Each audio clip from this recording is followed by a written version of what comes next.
Recording in progress. That's what we're waiting for. We want to give a warm welcome, no pun intended, to everyone attending our council meeting, public, staff, and council members.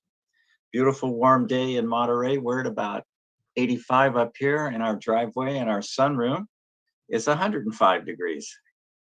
And so we're going to enjoy this weather while it lasts. Meanwhile, let's get started on our meeting. Before I call it to order, we'll ask our city clerk to please explain to people how they can participate in this meeting. Sure. In-person rules. The City of Monterey is committed to the safe attendance of its public meetings. Masks are strongly recommended for all who attend in person, regardless of vaccination status, except those who are younger than 2 years old or who have a medical condition that prevents wearing a mask.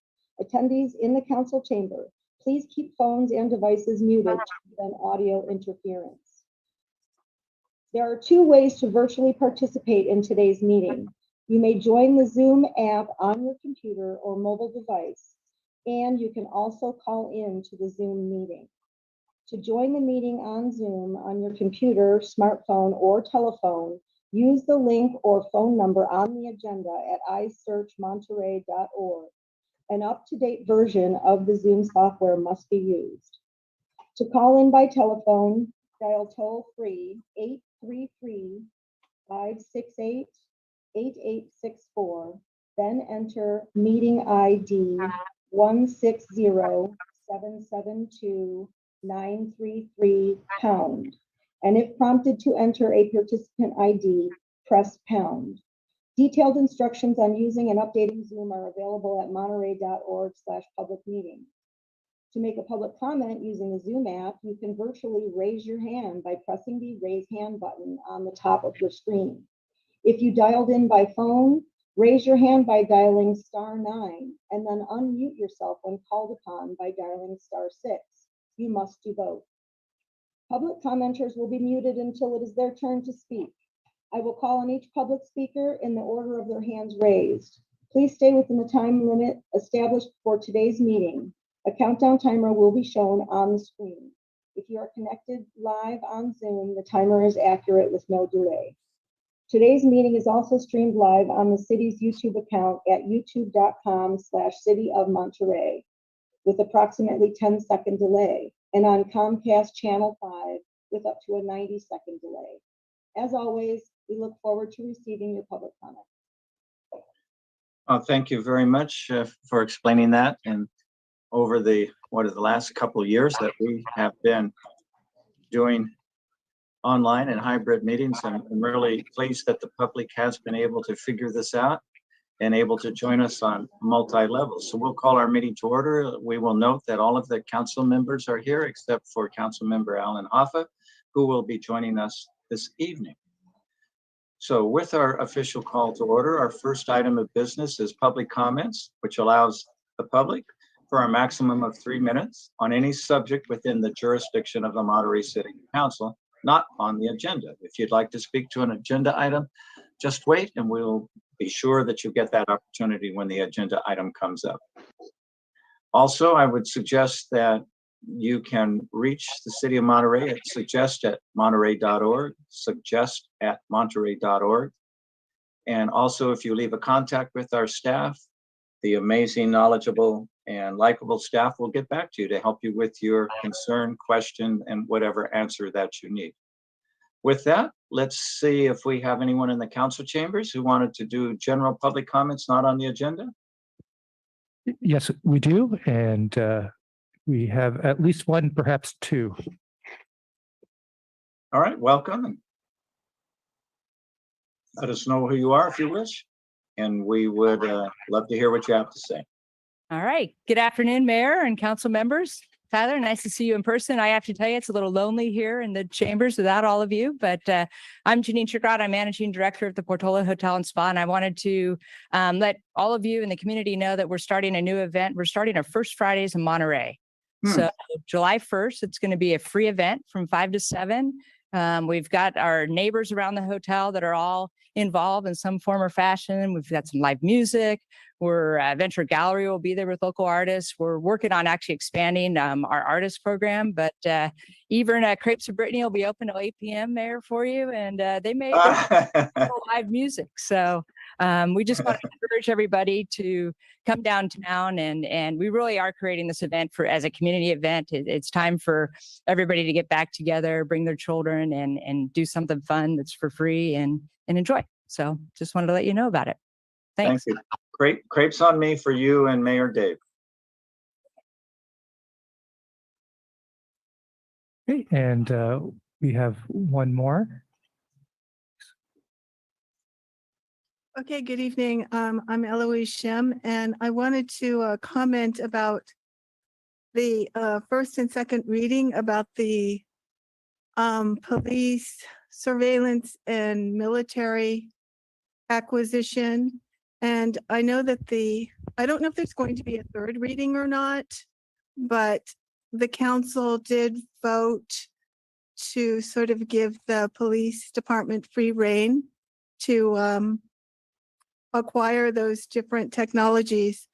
And I wanted to alert you that there is something called the Technology Transparency Bill, SB 1186, which was passed in 2018, which requires the public debate and a vote of the local officials prior to law enforcement's acquisition of new surveillance technology.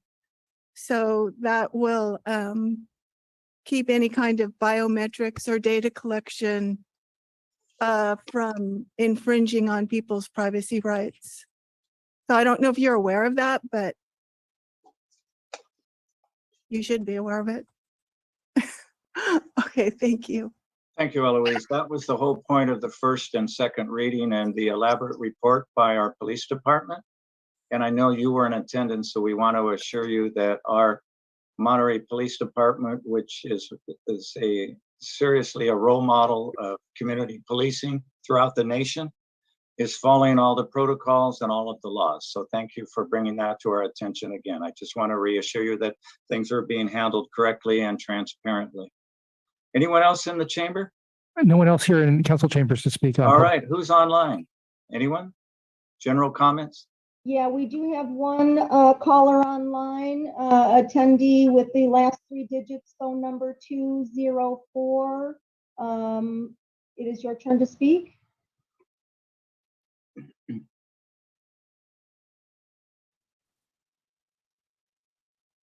Hello? Yes, good evening. Tom Raleigh, I'd like to request that item 6 and item 11 be pulled from the consent agenda, item 6 and 11. Thank you.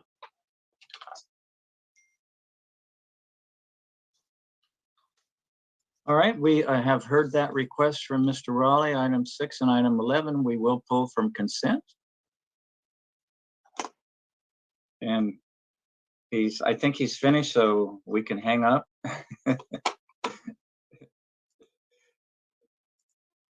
Mr. Mayor, there are no other hands raised. All right, then let's go right ahead to our consent agenda. And so we had Mr. Raleigh requesting item 6 and 11. So when we get to those, we'll ask Mr. Raleigh if he had questions or wanted a full report. Then secondly, do we have any other council, excuse me, any other members of the public who have requested to pull a consent item? Nat or our luminous city manager, Hans? Yes, we staff would like to not hear item number 7 and postpone item 7 to a future meeting date. Okay, so when we do that motion, it will include a postponement or tabling of item 7. All right, and any council questions or comments about or want anything pulled from the consent? And it doesn't look like it. So in that case, I'll make a motion to approve the consent agenda minus items 6 and 11 with item 7 table. Second. Roll call, please.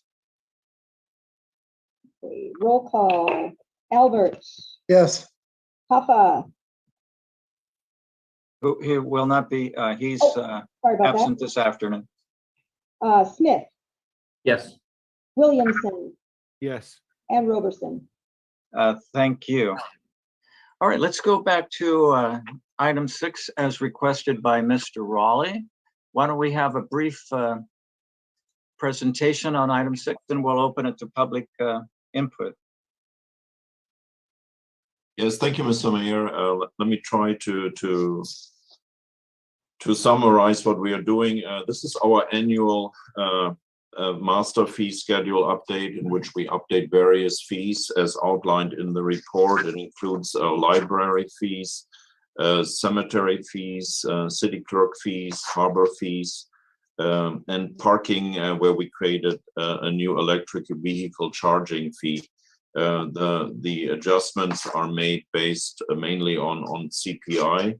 If there are any other questions, maybe Mr. Rowley can help me to find better answers. All right, let's just go ahead, please. Linda, you will be able to invite Mr. Raleigh back, please, for public comment. Hey, Mr. Raleigh is allowed to speak. We do ask that he dial star. There we go. Go ahead, Tom. Yes. Yeah, good evening. I just wanted to make a comment on the one item on the fees for the RV parking facility. It took 2 years to come up with a location for the RV parking facility. Mm-hmm. And the problem was that facility was created to help the neighborhoods maintain and get RVs out of the neighborhoods. This is not recognized by the staff, and there's no comments in the staff report that addresses this. And I can tell you that I've talked to neighbors in my neighborhood who have decided not to put their RV in the parking facility because of the cost being too high. I just call it to your attention. This is not like parking down at the wharf or parking at Cannery Row. This is for the aesthetics of the neighborhoods to get the RVs and boats out of the neighborhoods. So I really think that the staff has missed the boat as far as how they're raising CPI, automatic increases. That's a mistake on the charges, the monthly charges for the RV storage facility. I just want to make sure that's clear, because most of the council was not around when the RV parking facility was put into effect and an attempt to try and beautify the neighborhoods. So thank you very much. Thank you, Mr. Raleigh. And I'm trying to find that recommendation in the staff report. City Manager, can you help me with that? It is certainly under Parks and Recreation, and it's, I believe, on page 55 of the, is it page 55 or where is it? Let me think. No, let me see.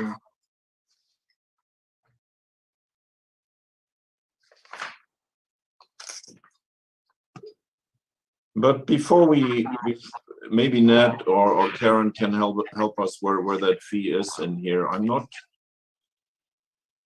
sure if it's here. So Yeah, I don't see it. I'm looking at page 37, 38, and there's the harbor. I see library, museums, parking division, cemetery. I don't see the RV park.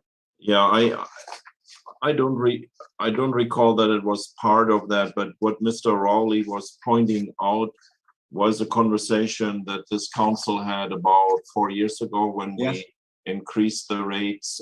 So staff is keenly aware of the history of that. And we pointed also out that we had to make several improvements to that lot because there were quite a number of break-ins Right. that happened there. And those improvements have been made also. And as far as I can tell from talking to our Parks Operations Manager about that RV parking lot quite a few months ago, but the overall investments that we recovered also with the fees were worth it because the number, the lot is safer. We have people in line for that, so there is probably not enough space for every parked RV in the neighborhood to get there. But again, I'll ask either Shannon or Karen if you can highlight if this was part of this race or not. I think we did it when we did it for 3 years. And what we also did, to let Mr. Raleigh know, we benchmarked that against other RV parking spots and ensured that we are not overcharging our users there. So with that, I asked Karen if she can highlight a little bit more about that. Thank you, Hans. I think you've said everything. We did do all of those things that you mentioned. And I believe, and I could double check with Louis and Sabina, but the RV lot has also been full with a waiting list. I don't believe that there's many spaces in that lot, but I will double check for you for sure. Yeah, Okay, thank you. Then in that case, I think Mr. Raleigh got his concern answered. I'll entertain a motion. So Clyde, I'll make the motion for approval of item number 6. Okay, do we have a second? I'll second. All right. If there's no further discussion, roll call, please. Councilmember Williamson, Yes. Councilmember Albert, Yes. Councilmember Smith, Yes. Mayor Roberson. Yes, thank you. So, come on, computer, you're supposed to kick into that one. Come on. All right. Item number 11 was to appropriate $10,000 from the NCIP Improvement Program ending balance to the Fisherman's Flats Traffic Calming Plan project. And I did check with the chair of NCIP and our staff, and that was approved on June 2nd by the NCIP. So let's go directly to Mr. Raleigh and again, see if he can, we can help him with what kind of information we can help, or he has a lot of information on this project as well. So if we don't mind, let's go directly to Mr. Raleigh.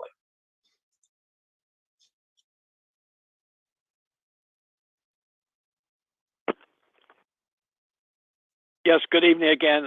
Tom Raleigh, I just wanted to say that I appreciate the follow-up. This is from last September when the traffic study came up with one of the proposals was something that was never discussed at our 3 workshops that we had 2 years ago. And we've scheduled already the date to be considered, which will be Monday, September 19th at the church on Jocelyn Canyon and Highway 68. And it will also be a candidates forum for the Monterey candidates.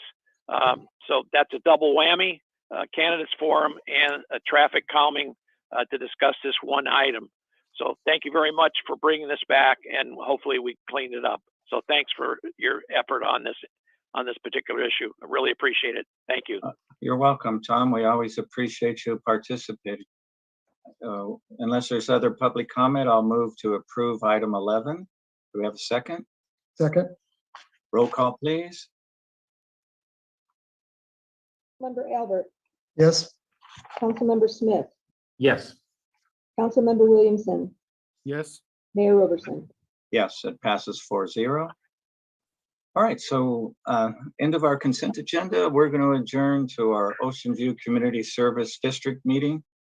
And I am guessing there's probably no quarterly report or update. Do we have anything new to share? No, there's nothing new that's not set forth in the agenda report. Okay, and that was our magnificent city attorney, Chrissy Dabby. Thank you. So we will close that meeting and re-adjourn, if there's such a word, back to our city council meeting. You gotta love bureaucracy. All right. Let's go ahead to our 2 public appearance items. The first one is to amend Chapter 19 of the Monterey City Code to prohibit the sale and/or distribution of all flavored tobacco products. I must say I enjoyed very much reading the report, well researched, very rational. I appreciated the comparisons to what the state, the nation, neighboring cities and jurisdictions are doing with this. And most of all, I appreciate the efforts to keep our young people, especially, from being addicted or exposed to cigarettes in any form, nicotine, etc. With that, I'm sure we've got a really good overview of the recommendation, and then we'll have public comment and back to the council for discussion. So we turn it back to our luminous city manager, please. Thank you, Mr. Mayor.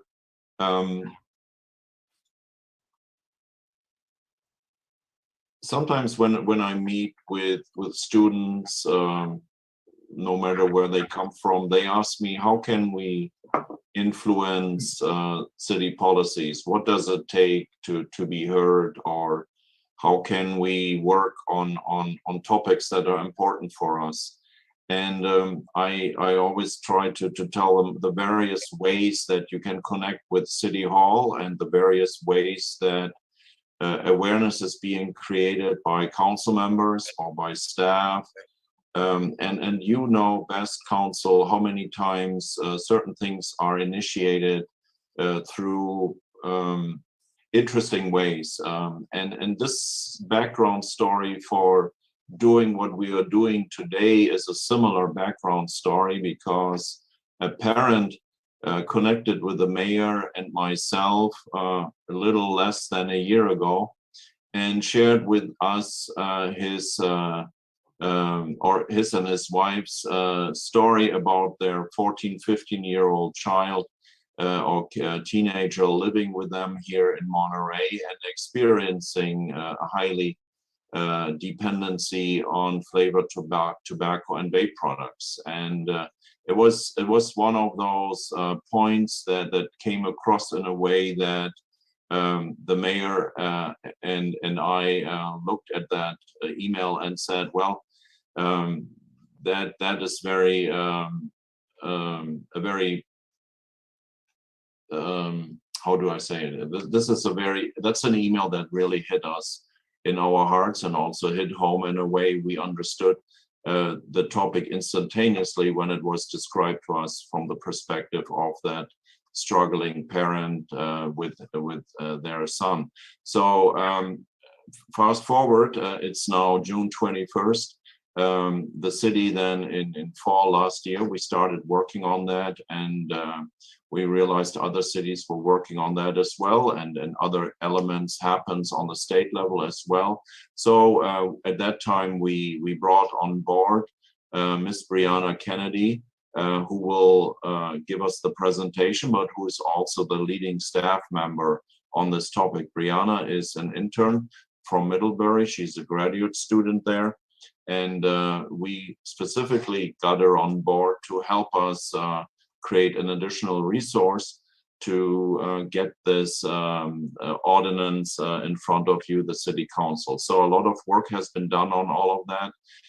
And again, it's one of the ways how the city connects with constituents, and one of the ways how we then try to improve the quality of life for all of us. So here's a great example of that. And with that, I'm asking Brianna to start her presentation. Yes, thank you so much, Hans. And thank you, Mr. Mayor and City Council. I appreciate your time. We're here today to discuss with the council an ordinance to modify the current tobacco retailer licensing city code. This ordinance addresses three major provisions.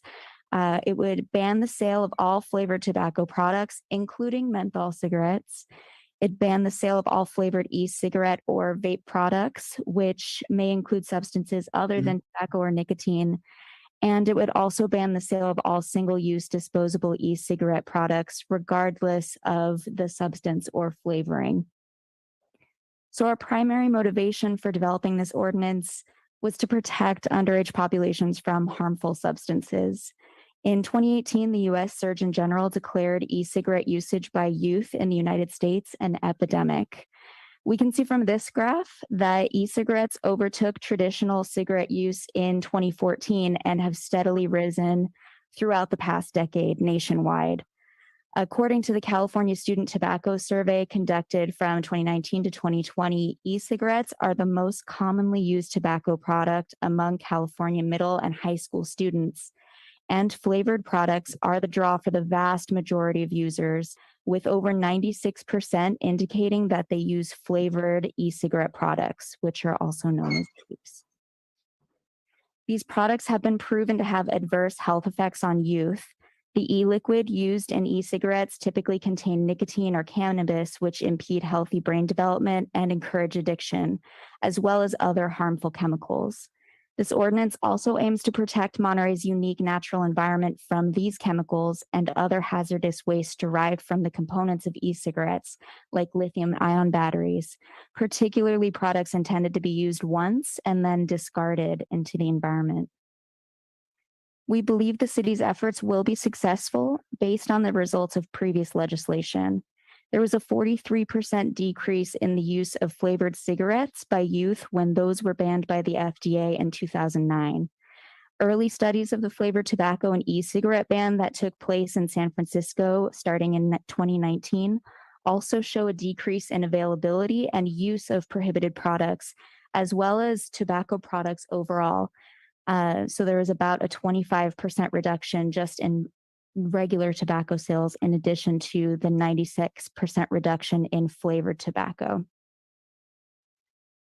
At least 112 municipalities in California have already enacted similar bans, including the ordinance passed by Monterey County earlier this year, which addresses the same provisions as this proposal.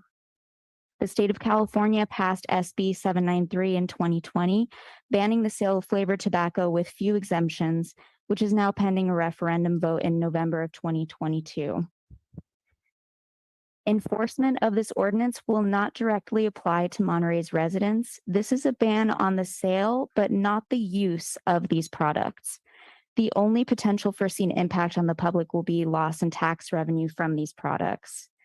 This ban also bypasses all traditional tobacco products without flavoring and allows their continued use, including unflavored e-cigarettes as long as they're not disposable. The proposal includes a grace period of 180 days after passing the new ordinance for retailers to sell or remove the remainder of their stock of these prohibited items. City staff endeavored to notify and educate the public and business community about this proposal through a variety of methods. A new project page was published on haveyoursaymonterey.org with an overview of the topic, the rationale, many supporting documents, and a section for the community to provide their comments. A postcard mailer was sent to all licensed tobacco retailers in the city to notify them of the proposal and of upcoming town hall meetings. A press release was published, as well as an article in the City Focus Spring 2022 edition, and several smaller articles were included in the City of Monterey Update email newsletter. We held 2 town hall meetings in late April, one in the evening and one in the daytime, and the Monterey Herald picked up the city's press release on the topic, encouraging public feedback. The chart on the right here shows the level of engagement there's been over the past few months with this proposal. Of the 200 viewers who visited the flavored tobacco page on haveyoursaymonterey.org, 9 shared their views in the comments section, all in support of the ordinance. City staff also received 5 emails, 4 of which were in support and 1 of which opposed the ordinance. There were a number of participants who shared thoughts during the 2 town hall meetings, 4 in support and 1 in opposition, with the rest of participants listening in without stating their position. So based on available research showing the adverse effects of these products for the health of our community and environment, as well as the overall public sentiment and growing prevalence of municipalities addressing this issue on a local level, city staff recommend the adoption of this ordinance without exemptions or exceptions. Thank you.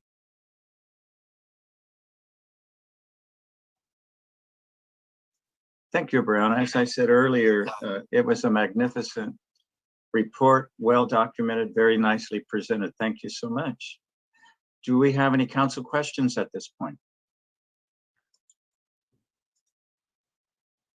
Seeing none, let's go. Council member Williamson, did you want to ask a question at this point? Yeah, so we had received an email. I don't think it was from a business directly, but it was in regards to sheesh. I don't know what it's called. Actually, I should probably pull up the email. But it had to do more with like the cultural experience in using I don't know what it's called. I'm not sure if you all remember what that email. I think it was called hookah. Am I correct? Yeah, hookah. Thank you. And so I'm just wondering what I'm not sure if you all had the opportunity to look at that. I'm just wondering because I'm wanting to be sensitive to cultural experiences and what that might mean. Have you had an opportunity to look at that and how the impact that it might have on that community?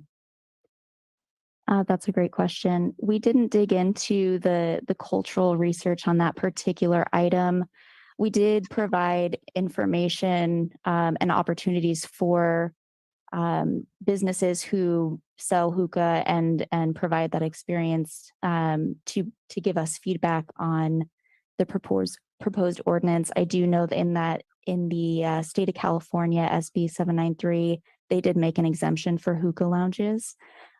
We have also seen many municipalities who have not provided that exemption and have not received any complaints or concerns from citizens directly. So we did not dig too much into this particular issue with hookah. And I think we still maintain at this time not to exempt it from the ordinance. Okay. Is there a specific, just as a follow-up, is there like a specific reason, or just for what you were stating, it's not something that we looked into, it was just more of looking at a complete ban on it? From the research that I remember doing about this, admittedly towards the beginning of the project, it has the same effects on youth that any other tobacco product would provide. And in fact, it's kind of one of the originators of flavored tobacco as kind of an experience that youth are attracted to. I don't have too much additional information into that, unfortunately, other than understanding that our primary directive here is to protect youth and making sure that we can uphold that through various channels. Well, one additional question pops up as you describe this. I'm assuming then that there's hookah that's available that's not flavored, which gets to the core of, I think, what the ordinance is here, is to ban the flavored version as opposed to saying all the substances. That is correct. Okay. The hookah and the shisha tobacco would still be able to be sold and consumed in hookah lounges without any additional flavoring. Okay, thank you so much. All right, without any other questions, let's go to the public. Do we have public comment in the council chambers? I believe we do. Just one moment.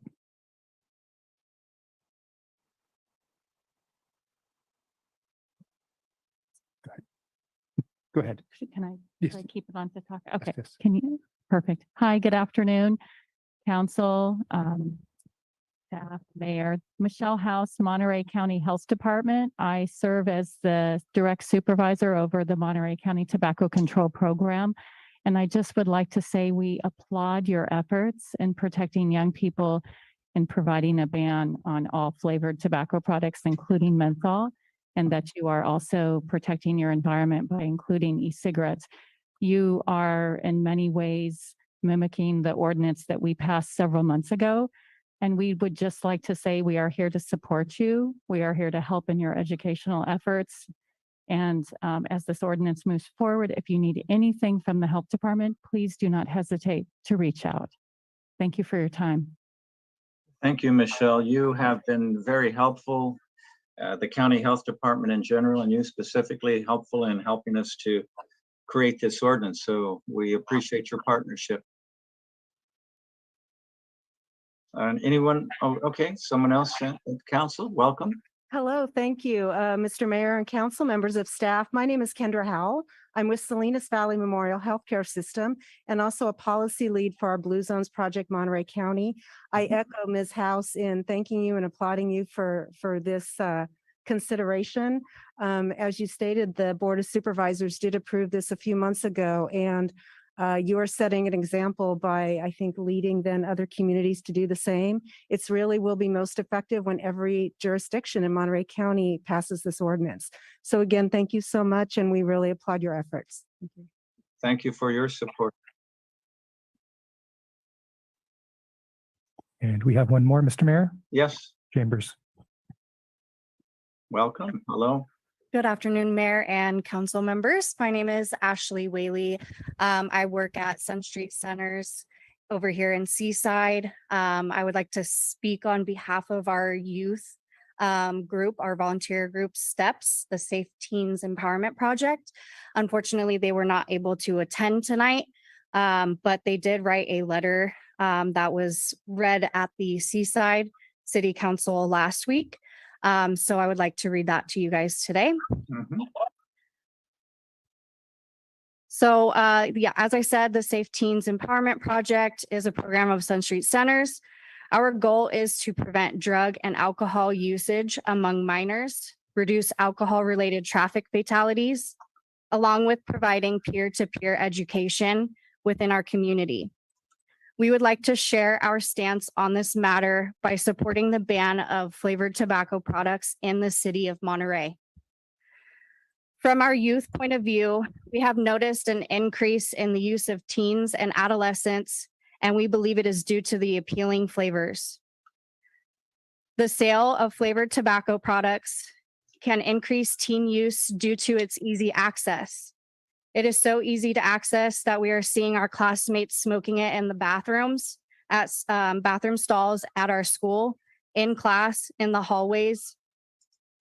As a result to all the exposure of these products, the younger generations are starting to see it as a social norm. We don't want to witness the ones we love grow up and have a higher risk of addiction. The fruity and sweet flavors attract teens because teens don't think that there is any harm. Therefore, they're smoking 1 to 2 pods a day, which equals to a pack of cigarettes. Wow. This puts teens in a vulnerable situation to become replacement smokers by getting hooked on the flavored tobacco products. We hope you consider this ban. That will be another step towards preventing youth tobacco use and creating a healthier community. And I also want to say on my behalf and Sun Street's behalf, we are, we are an organization at your guys' disposal. We will help with the education piece. We already do presentations within all of MPUSD. So thank you for taking a look at this and considering it. Thank you. Thank you for all your work as well and for sharing some thoughts from our youth. Mr. Mayor, we have no other public comment in the chambers, but we All do right, have let's go ahead. And thank you, Nat. Let's go ahead and hear online comment, please. Okay, first caller is Rima Corey, and please lower your hand. Perfect. So good afternoon, Mayor and City Council members. My name is Rima Corey. I am General Counsel for Fumari, a premium hookah tobacco manufacturer. I'm also one of the founding members of the National Hookah Community Association, which was established to protect and preserve the rich cultural tradition of hookah. First and foremost, as you know, on behalf of our members that are Middle Easterners, Armenians, Turks, Indians, North Africans, and other minority groups, we applaud your efforts to protect the youth. However, banning hookah tobacco and shisha will not achieve this end goal. And here's why. And again, I want to educate everyone about what hookah is and isn't, because it's greatly misunderstood. The hookah cultural tradition that is practiced by these minority groups has been around for nearly 1,000 years. It has always come in flavors. So the proposal to smoke non-flavored hookah is actually not an option. It's always been made with molasses or honey and has been in the past called musel. So hookah tobacco is inherently flavored. And so by banning flavored tobacco, specifically vape, because that I think is the main point of this, you would be banning 1,000-year cultural tradition of hookah. And again, hookah is a bonding experience. It's a cultural thing. It's a social engagement thing. According to the CDC and FDA, it's one of the least used tobacco products by youth. These are very credible sources. The CDC survey in 2021 stated that hookah use amongst teens are less than 1%. The California Tobacco Survey also states that it's at less than 1%, at actually 0.8%. And the reason is simple. Hookahs are 3 feet tall. They're very hard to hide. They take about 30 minutes to set up, and they're very expensive. I mean, they're over $200. So hookah is not the problem with youth, and that is the reason why Senator Hill exempted it from SB 793, the California state flavored ban, just as Los Angeles, San Diego City, San Diego County, Long Beach, Irvine, Burbank, Glendale, the list goes on. Napa, Ventura, there's so many cities that have exempted it because they realize that hookah is not an issue with the youth. So, we ask and pray that you guys become educated on what hookah is and isn't. Hookah is not the problem with youth, and it should not be banned. I know it's misunderstood and it's kind of getting grouped in with vape, but kids are not smoking hookah. Please protect our right to practice our cultural traditions. Thank you. Thank you for your comments. Great. Thank you, Ms. Corey. On to the next caller is Thomas Lawton. Welcome, Thomas. Thank you. Good afternoon, Honorable Mayor and Council members. Thank you for giving me the opportunity to speak tonight. I'm also a member of the National Hookah Community Association. And on behalf of our organization that resides in Monterey, we just want to express our gratitude and show our support for taking action against the youth nicotine addiction epidemic. And as Rima mentioned, we all agree that youth should not have access to tobacco. But just to answer some questions that we've all been wondering, and is the reason why the ordinance is being presented tonight, is that youth overall do not smoke hookah tobacco, and it is reflected in the data.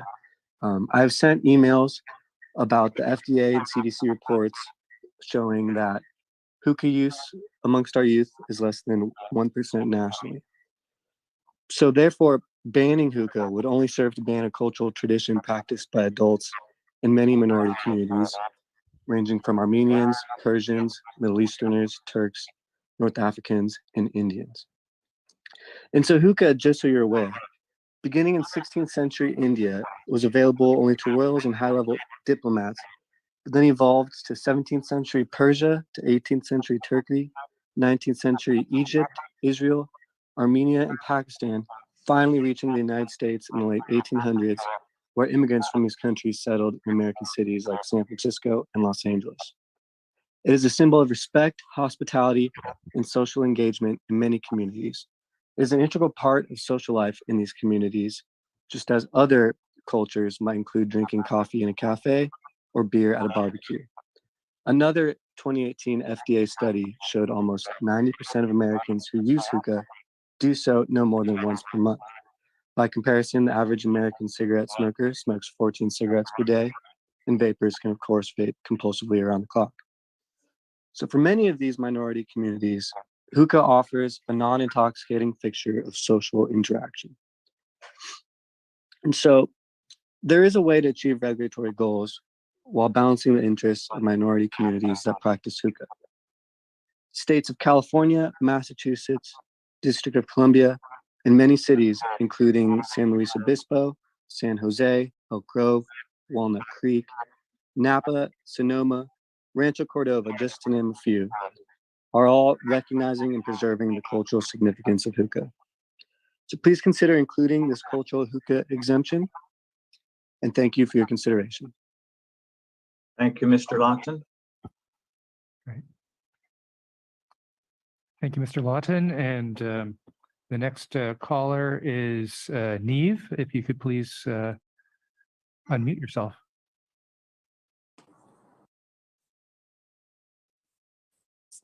Welcome. Good afternoon. Can you hear me? Yes, Yeah. we can. Okay, so sorry.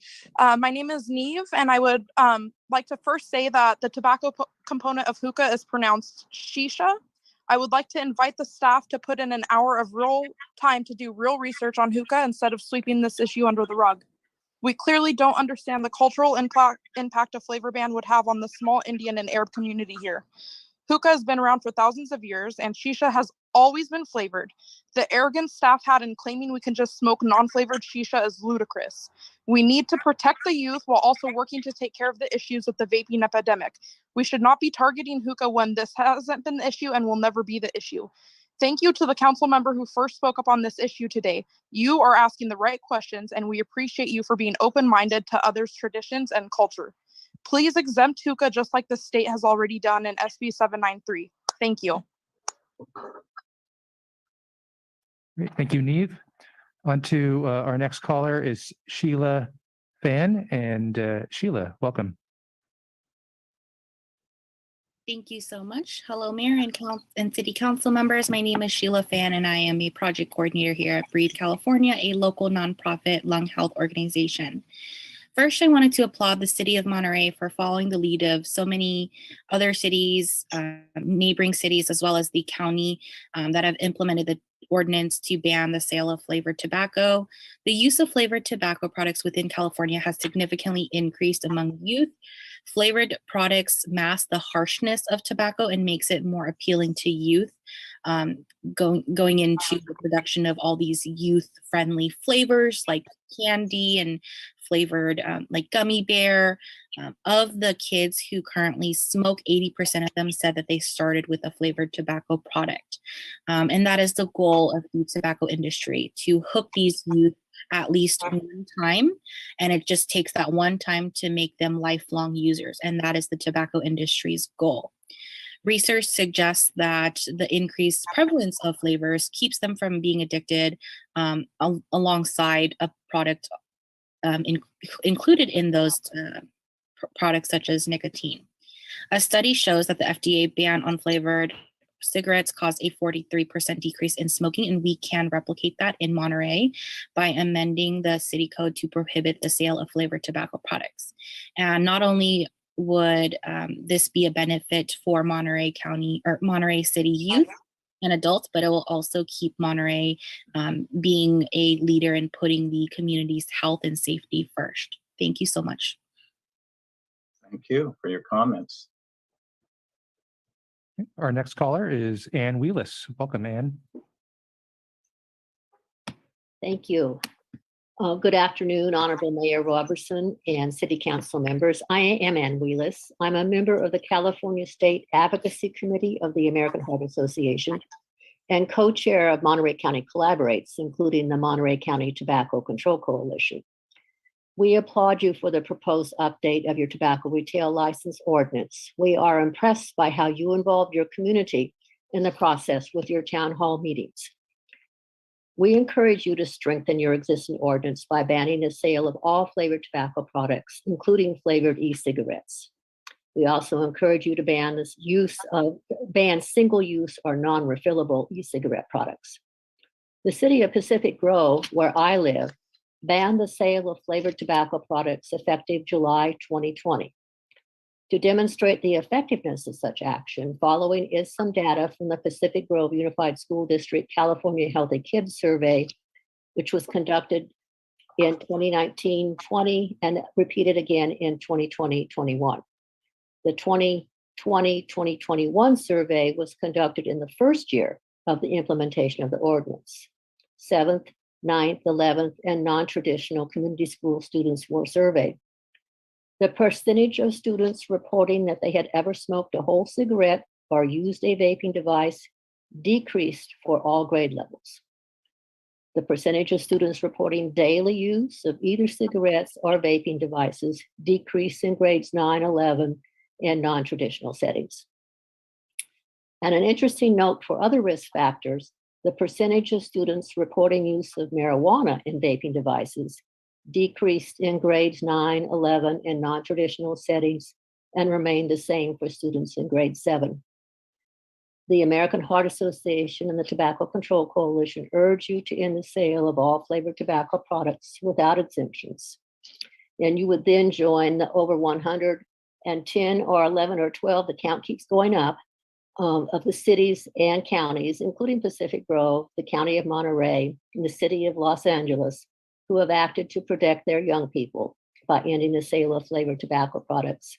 Monterey County youth deserve, Monterey City youth, as well as Monterey County youth, deserve the same protections. Thank you for your concern and care for the young people in your city.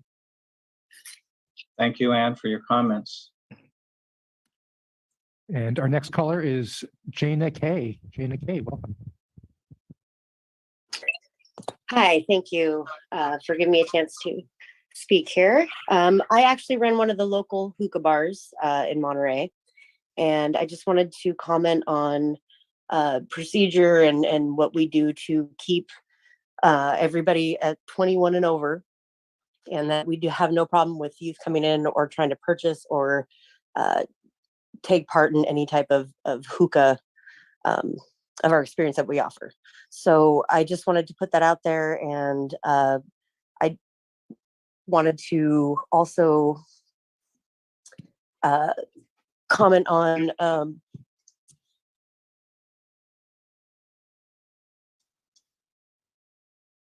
Did we lose Jane? It sounds like she muted herself. Muted herself, yeah. I'm going to ask her to unmute. And then we sorry, can... my phone's kind of being weird here. I guess you didn't hear anything I said there. No. So basically my point is that we support, not having, protecting our youth in Monterey County. Definitely feel that is immensely important. And as far as the hookah and shisha being exempt from this law passing, because there is no other flavor, there is no non-flavored shisha. So I just wanted to let you know that we support keeping youth out, and we are 21 and over only.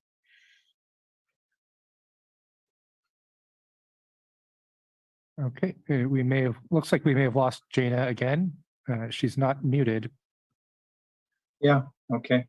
But we may have lost her audio feed. All right, well, let's see if she can rejoin us. If other people want to speak, maybe she can rejoin us. Okay. There are no other callers for public comment, no other hands raised, Mr. Mayor. Okay, what I want to do is then to close the public comment with the exception of Jana in case she needs to finish her comments. If that's okay with our city attorney, can I do that? Yes, yeah. Yeah, we'll do that because of technical difficulties. Mhm. All right, back to the Yes. council. A question I would have, the hookah obviously seems to be an issue for discussion. If we still have Michelle or anyone from the county, what did the Board of Supervisors pass with respect to hookah? Do we know that? Hi, thank you for the question. Monterey County banned hookah, flavored hookah in our ordinance. We included all flavors. Okay, thank you. Thank you for that. Mayor, while she's here, could I ask some follow-on? If she's willing, Michelle, were you willing to discuss this with the council? Oh, I will talk to you till the cows come home. Oh, okay. We'll bring some chocolate milk. Excellent. All right. How can I Go help? ahead, Council Member Tyler. I appreciate it. You heard several of the speakers call in today saying that basically that all hookah is flavored. So I'm trying to understand how this doesn't ban all hookah. What's the distinction there? So we include flavors in our ban. So that means flavored tobacco of all types. And so for the hookah bar, they would still be able to have non-flavored hookah as an offering for the community or their patrons. Okay. Okay. I feel like there's two stories, and I hear what's being said, but it's hard to have a deeper conversation with folks in the community about this, while we're having a public session, but I appreciate your feedback nonetheless. Sure. Any other questions? Nope, that's it. Thank you so much. Okay. You're welcome. Thank you, Michelle. All right, back again to the council. We're ready to move on this. Councilmember Ed, please. Yeah, I want to clarify that this is the first reading, so we'll have a second reading on this, as I understand it. The other thing is on the shisha, the hookah, this is banning sale.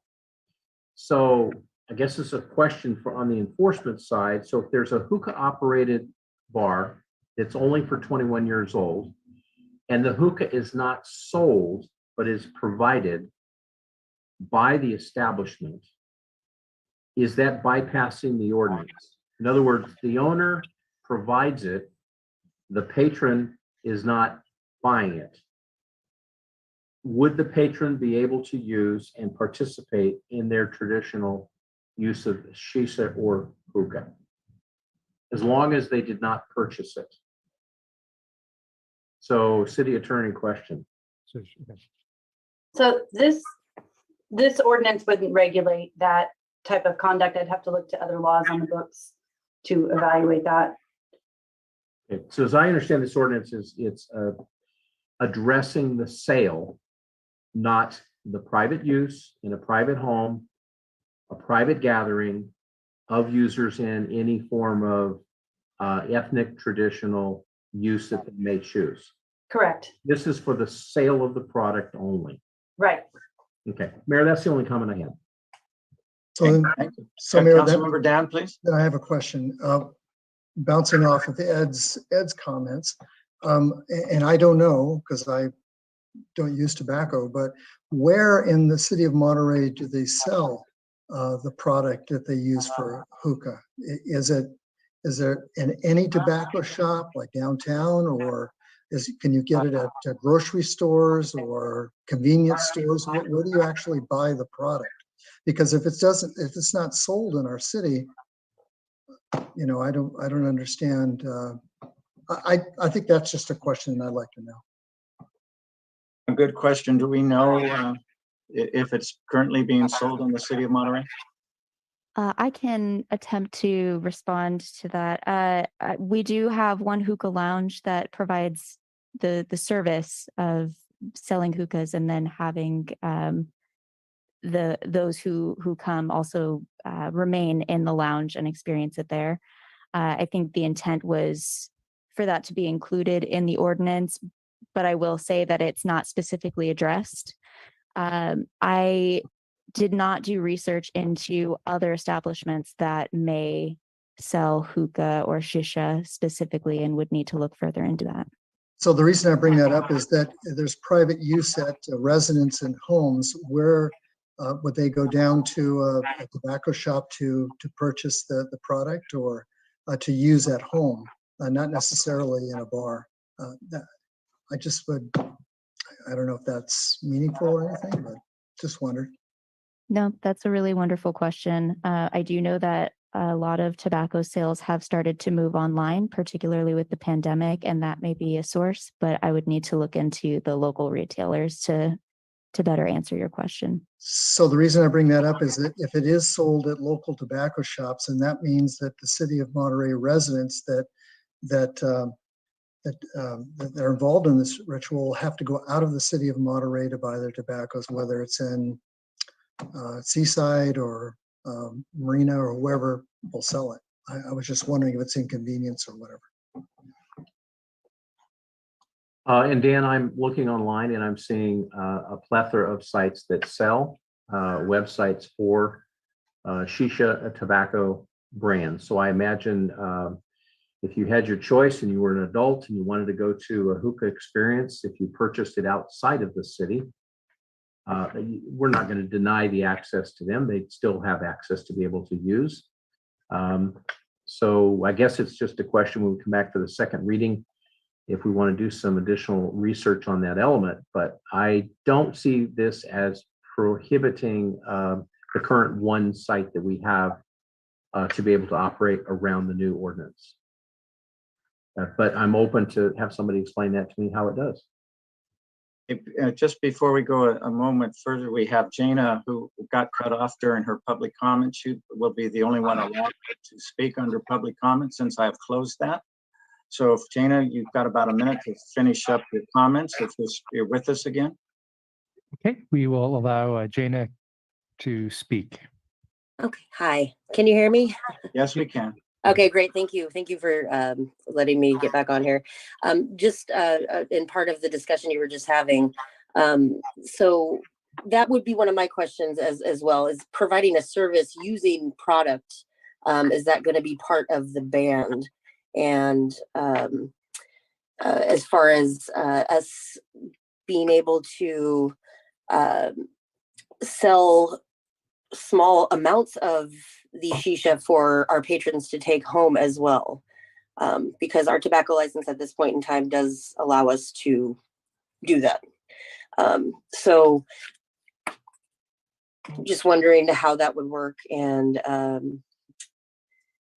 just wanted to, once again, my comment from before is that we are vigilant about having everybody 21 and over.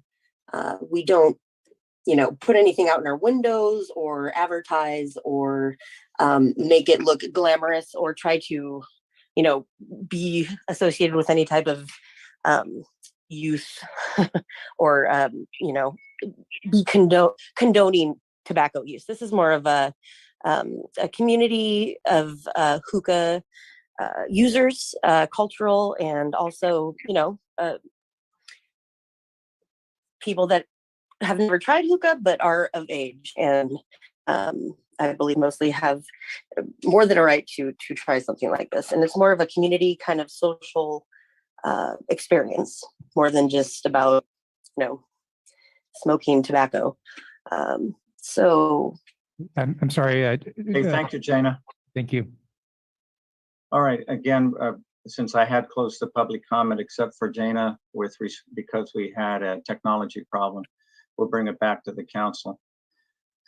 And so, Ed, did you have a question that you wanted answered?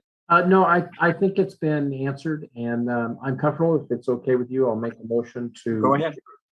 I would make the motion we approve of the item number 21 for the first reading, the Monterey City Code license fees, and I'm sorry, I'm on the wrong. Yeah, that's it.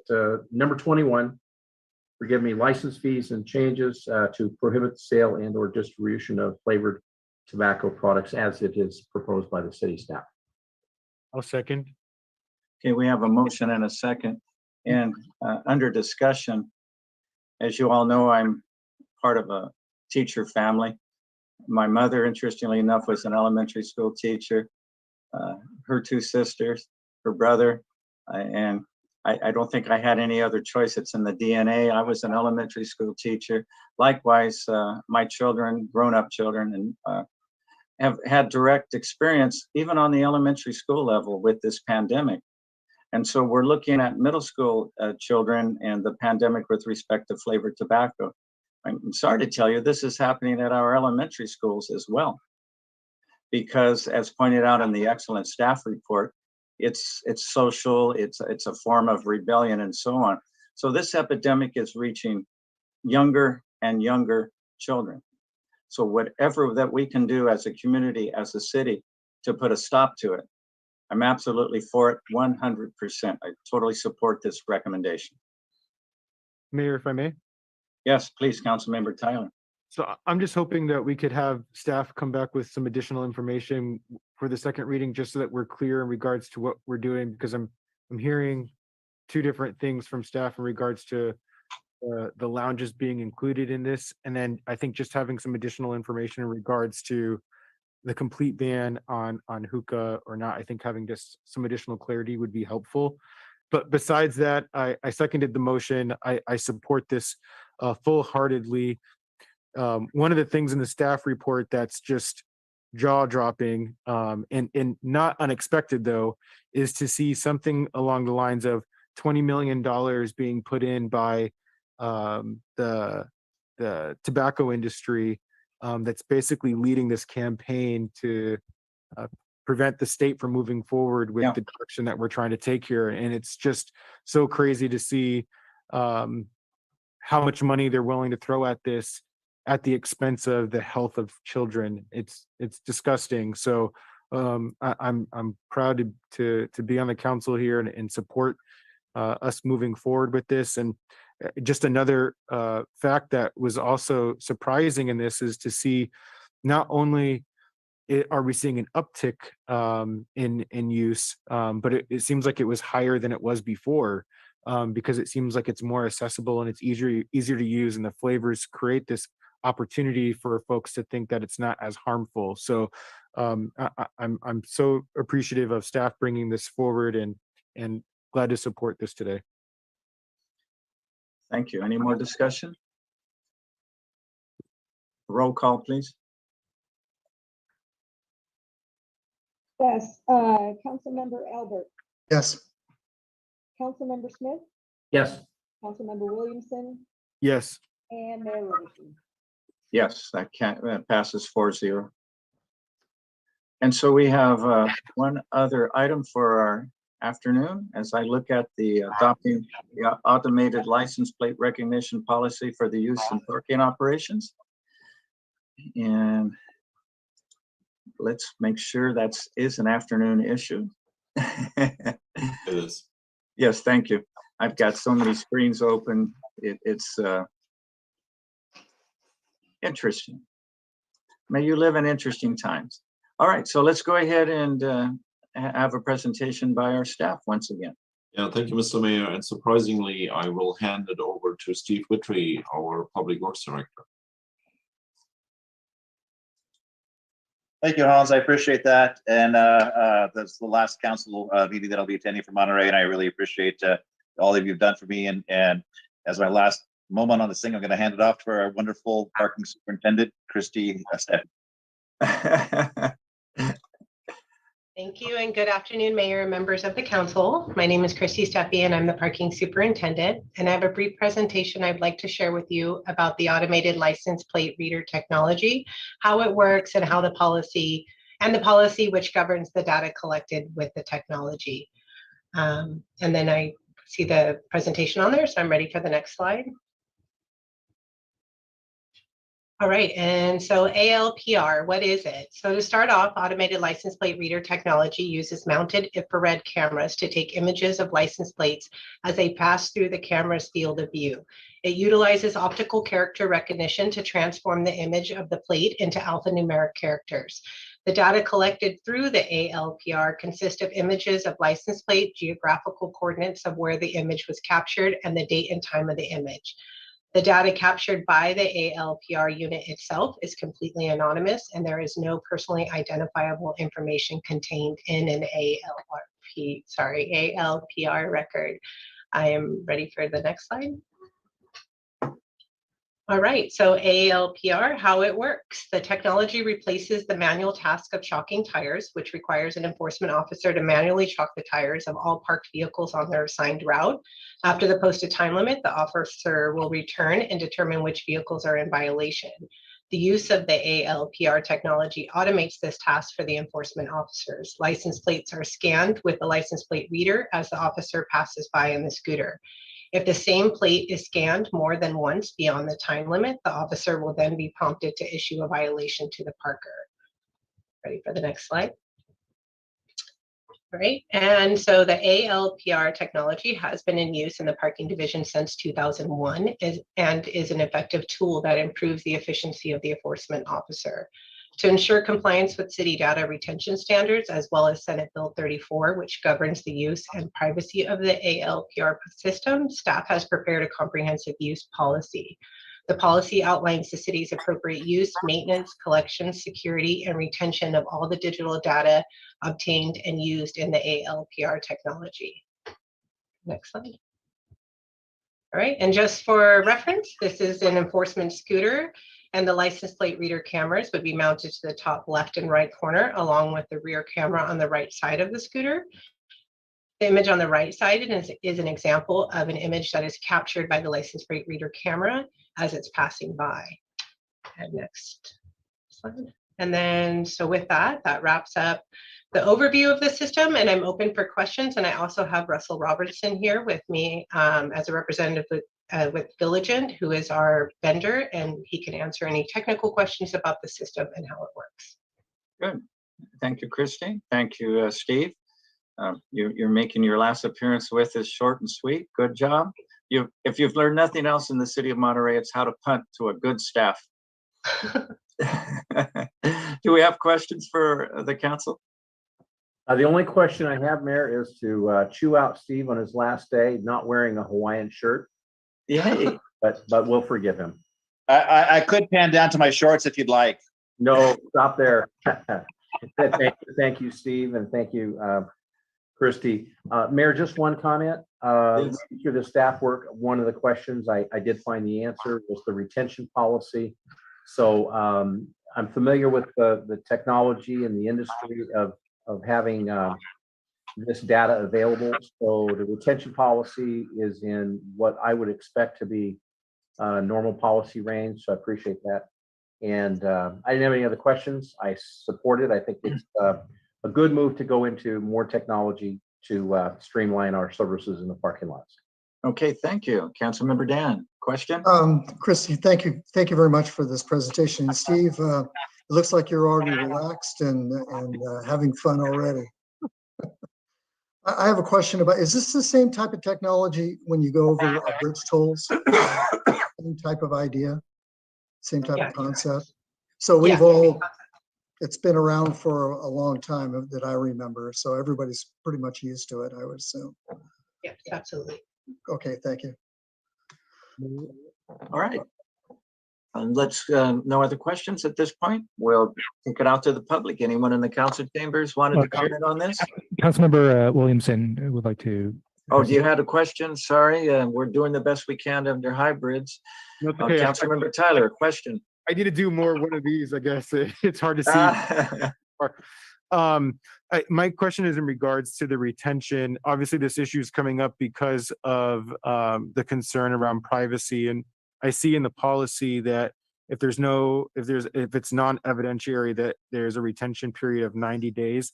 And I'm just wondering what the established records and retention policies look like for the evidentiary. Is that just holding on to it until, if there's like a case or an issue, until that's settled? What does that look like? And I'm not sure if that might be a question for the city attorney. Yes, I'm happy to answer that, Councilmember Williamson. The retention for that might depend on what it is evidence of. For example, if there's some connection with a homicide, the retention schedule will be much longer than if it's being retained for a civil litigation matter, for example. So we'll have to look to the incident and the retention policy to ascertain the length of time that it needs to be kept. Okay, perfect. Thank you so much. All right, great question and answer as always. Is there any public comment in the chambers or online? Yes, we do, Mr. Mayor, here in the City Council chamber. All right, well, welcome. Okay, so I have a question about if this would be replacing the parking meter process where they mark it. Would it just be now taking a picture of the license plate and then date stamping it? So, because to me, I think that can be problematic in terms of, maybe it would be wrong and you could be giving people parking tickets on wrong data. So I just know that. Good question. And as soon as we're done with the public comment, we'll get an answer for you, Eloise. Thank you for your good question. And we do have one more public comment here in the chambers, and Mr. Follis is walking to the podium. Hello, Mayor, City Council. I'm Bob Follis here from Monterey. My question pertains to that data that's stored. Is it available, like say in civil litigation, say there's a wife looking to see if her husband's cheating, can she go in and look at that data? And I just ask that because some of the privacy issues and we want to get involved with that. And I just worried about how is that data used. Obviously, we should use it with homicides or crimes or things like that to look for suspects, but I think there should be some limitations for privacy issues. Thank you. Thank you, Bob. We haven't seen you in a while. Nice to see you. So the court, I could answer that if you like, Well, courts are- Christie, I want to finish the public comment first, please. Yep, I'm sorry to interrupt. No public comment here in chambers and no one with raised hands online either. Okay, well, close the public comment section. Then we had two questions, and it looks like our wonderful city attorney is going to answer at least one of those.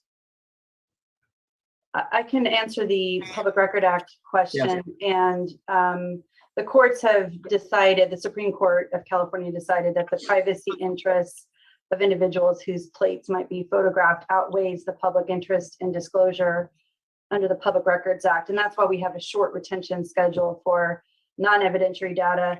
And to obtain those records outside of the Public Records Act, you need to serve a subpoena on the city, and it would follow that process if those records were still in existence. Oh, okay, good answer. Then we had a second question with respect to Eloise asking about the accuracy of the system. So would that be you, Christy, to answer that for us? I just wanted to take the first part. Would that process replace the manual chalking? And yes, that would replace the manual chalking of tires. And then for the accuracy, I will call on Russell Robinson just to chime in on that, on how it ensures accuracy when scanning the license plates. Yeah, thank you. Can you all hear me? Yes, we can. Perfect. Yeah, so the system does generate an alert, but it does require a manual check of that alert by the parking enforcement officer. So it's not going to automatically issue a citation. There is a overview of the violation, and then you need to verify the date and time of that violation. Does that answer the question well?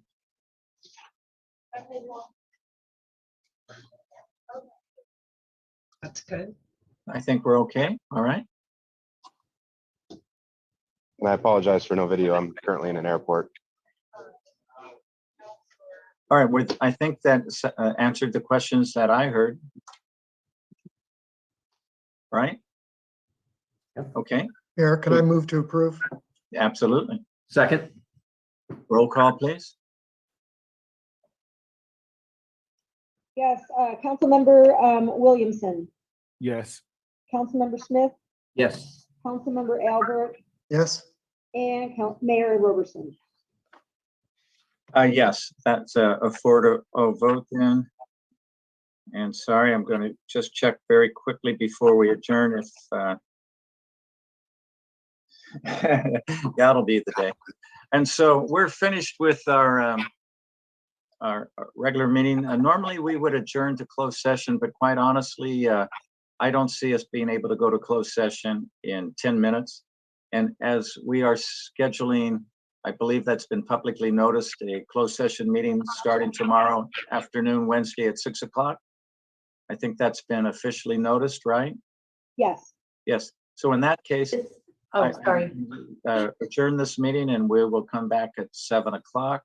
Thank you, everyone. As always, very educational, learned a lot. See you a little later.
Recording in progress.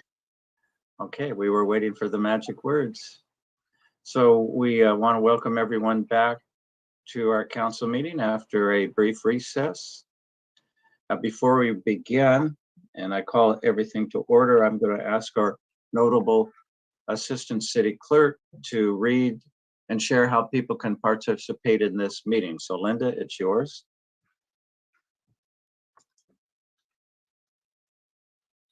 Let's see. Linda was helping me in the chamber, so I apologize. I'm ready.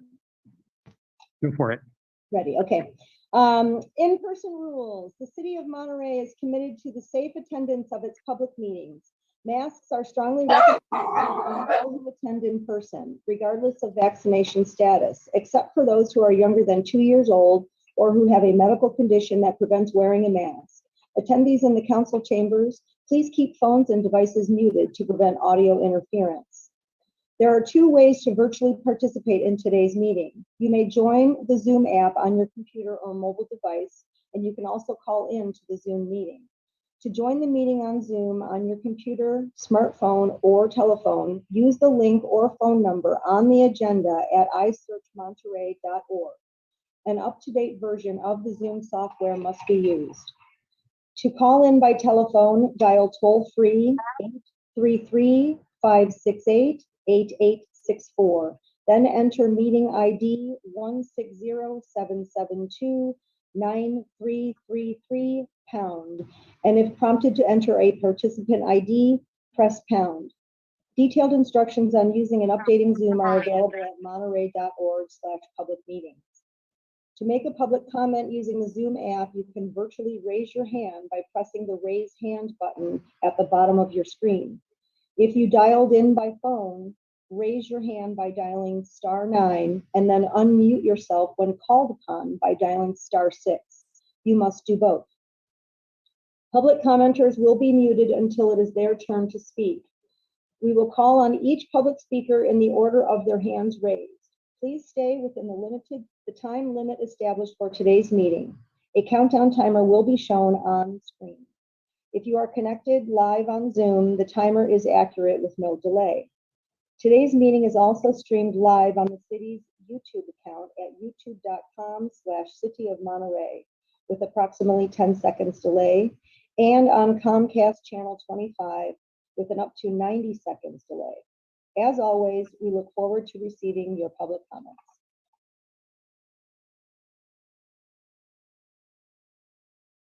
Nicely done. My rat terrier Gracie was chiming in, so I had to mute for a moment. And so one more thing, please, if someone can show the flag on our screen.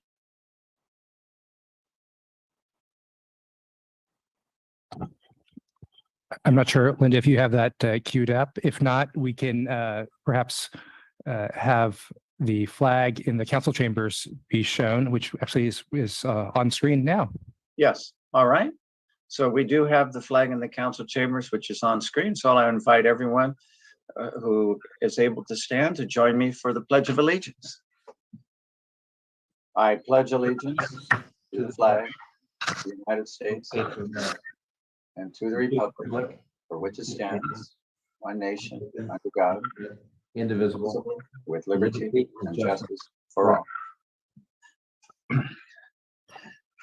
All right, then one more job for our notable Assistant City Clerk. Linda, would you please introduce the Caring City Council?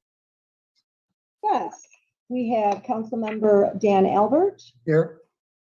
Councilmember Alan Huffa. Here. Councilmember Ed Smith. Here. And Councilmember Tyler Williamson. Here. And Mayor Clyde Roberson. Thank you. Well done. We appreciate that. And so let's go to continued public comments. These are comments of items not on the agenda. So if you wanted to talk about our 2 agenda items this evening, the budget, as well as a ballot measure for a potential cannabis tax, we'll ask you to wait until that time. Meanwhile, if we have a maximum of 3 minutes for anyone who would like to address the council, as always, you can email at suggest@monterey.org, contact a staff member, leave your contact with us, and we will have our magnanimous staff get back to you for sure if you need follow-up. So with that, we'll open it up to public comments within the jurisdiction of the city of Monterey, please. And do we have anyone in the chambers who wants to address the council on non-agenda subjects? No, Mr. Mayor.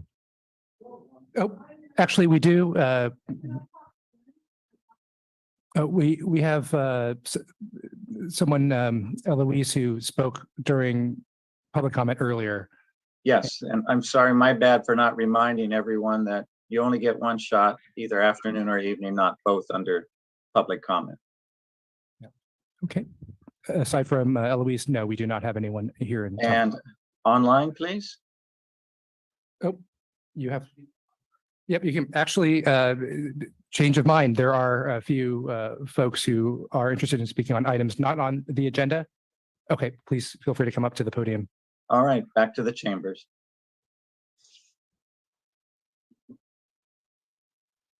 Go for it. I'm not sure that mic is on. Hi, we're with the Monterey Amberjacks professional baseball team. Yes, hello. Hi, I'm the manager. My name is Tom Patrick. This is two of my players, Lucas Sherman, pitcher, and pitcher Blake Swoboda. Just wanted to come out and put our name out here that we're playing home games at Solicitor Park. But pretty much every weekend we're home, whether it be 6 o'clock, 1 o'clock, or 2 o'clock, depending on the day. And you can check our schedule at MontereyAmberjacks.com. And our tickets are $10. Kids under 12 get in for free. And we also do beer sales for people over the age of 21. It's really a great family atmosphere. We'll do autographs with kids. We'll do bat raffles. Like if you break a bat and you have kids that want the bat autographed by a player, we do a lot of fun stuff with the kids. It's really a great opportunity. It's like a small minor league atmosphere. Also just wanted to put the word out there to the city that we're looking for host families still. Which are really like a pillar of minor league baseball and like helping players continue to chase that dream. Blake, if you want to talk a little bit about that. Yeah. So basically, like with the host family, it creates like that relationship with that person and the player. You know, you also get free season tickets to our games. And do you have anything to add about that?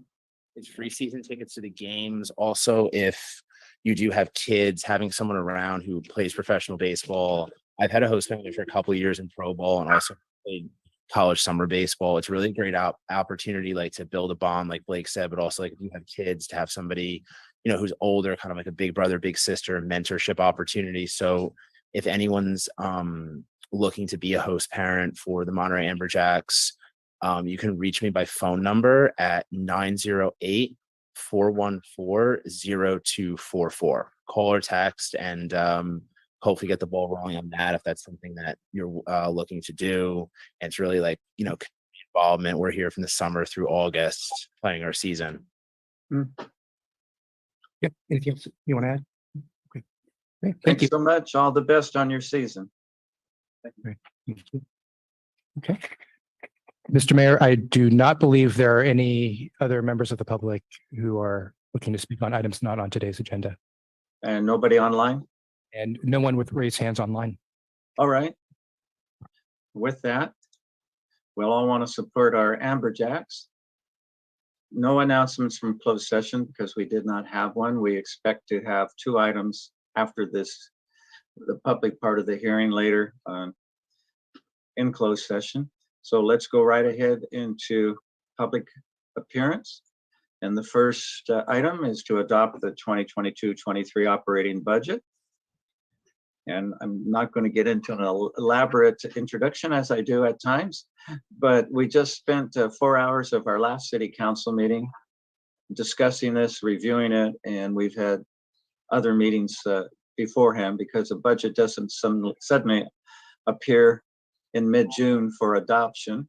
And there has been some dynamics going on, especially with respect to our CIP and Ncip, and I'm sure our majestic city manager will update us on that because that has impacted this budget in a very favorable way, and I will speaking about that a little later on.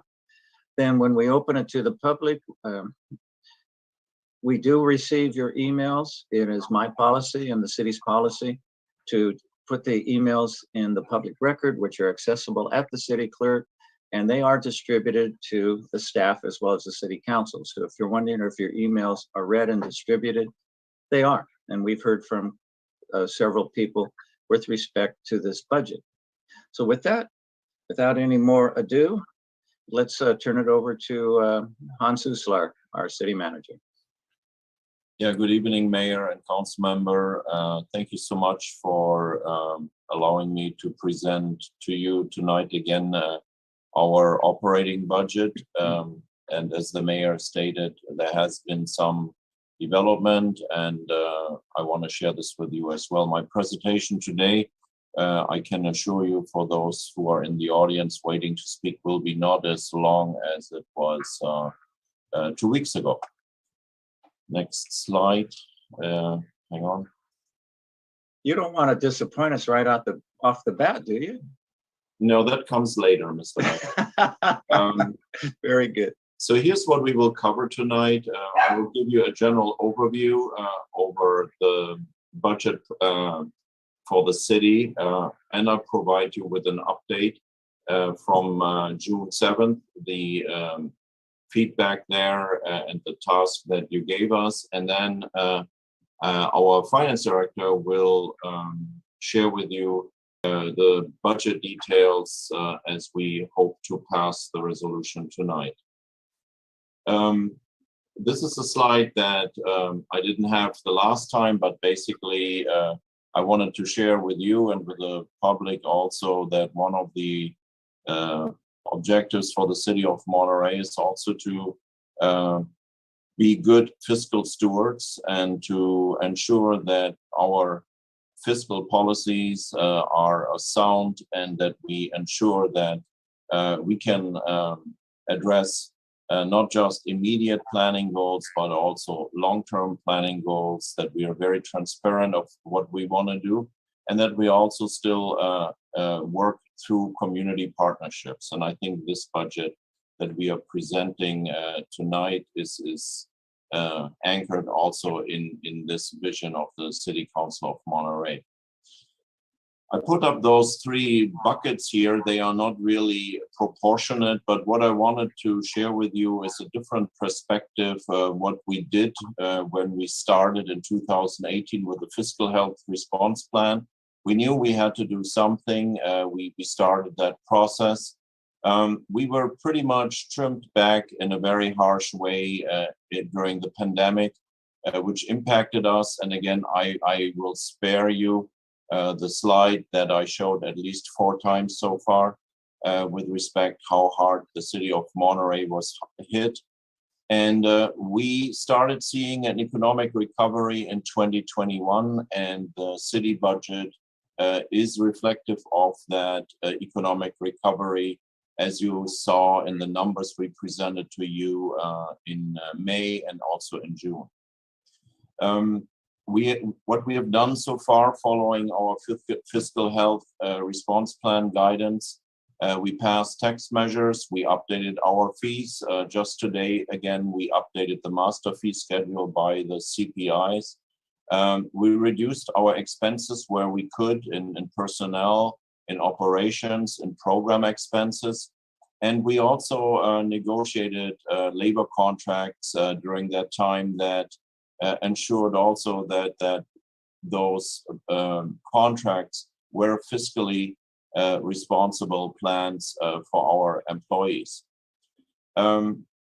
Just to remind everyone about the policy or the strategy, I should say, that we call the core strategy, which is part of our fiscal health response plan. And we worked very hard to come up with this abbreviation CORE. It represents change the way we do business to be more streamlined, operational reductions or services provided by someone else where appropriate.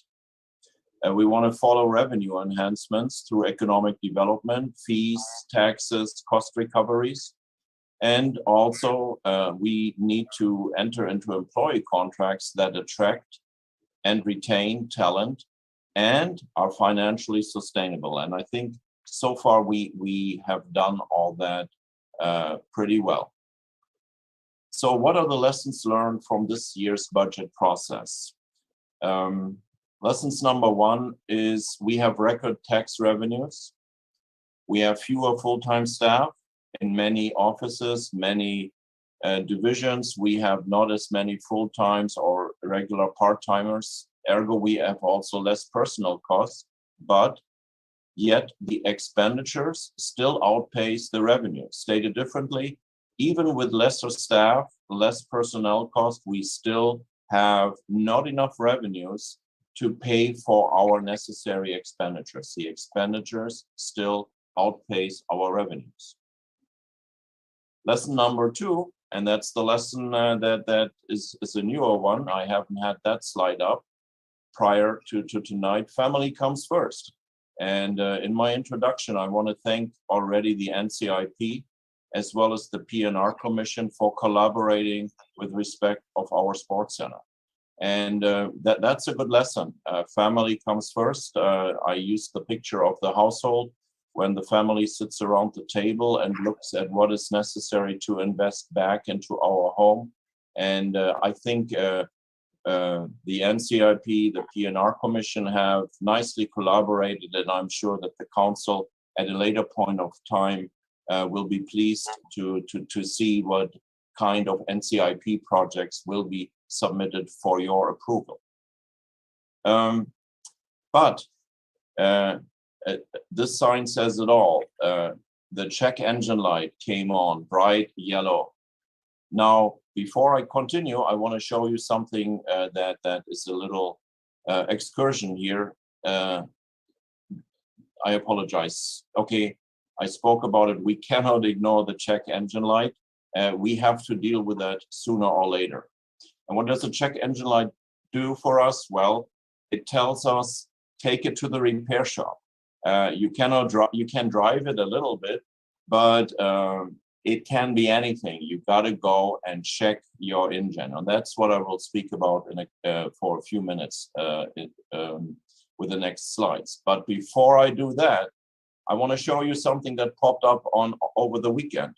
Here's how our neighboring city of Seaside is hiring senior and associate civil engineers. As council knows, we have lost about 4 engineers so far over the course of a little less than 12 months. And this is the first time that I see actually that cities, and actually across from us next to our own city, the city of Seaside, is basically paying a very competitive salary for those qualified engineers, but offering also a $30,000 hiring bonus.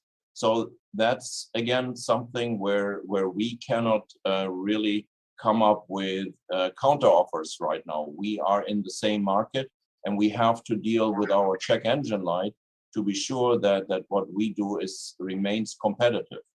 And again, CIP, Ncip, we all depend on the work of engineers, project managers there. And I just wanted to share this with the council and the public today, because that's the reality we are facing probably for the next 2, 3, or 4 years.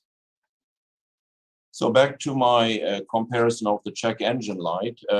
Here's what I think we have to do after the approval of the budget. We need to continue to analyze our expenditures. That includes what do we spend internally and what do we spend externally. Very important is we got to look at how the city is spending, underspending, and overspending. We are currently, as a city, I believe somewhere in the 90 percentile, the lower end of the 90 percentile of the city spending.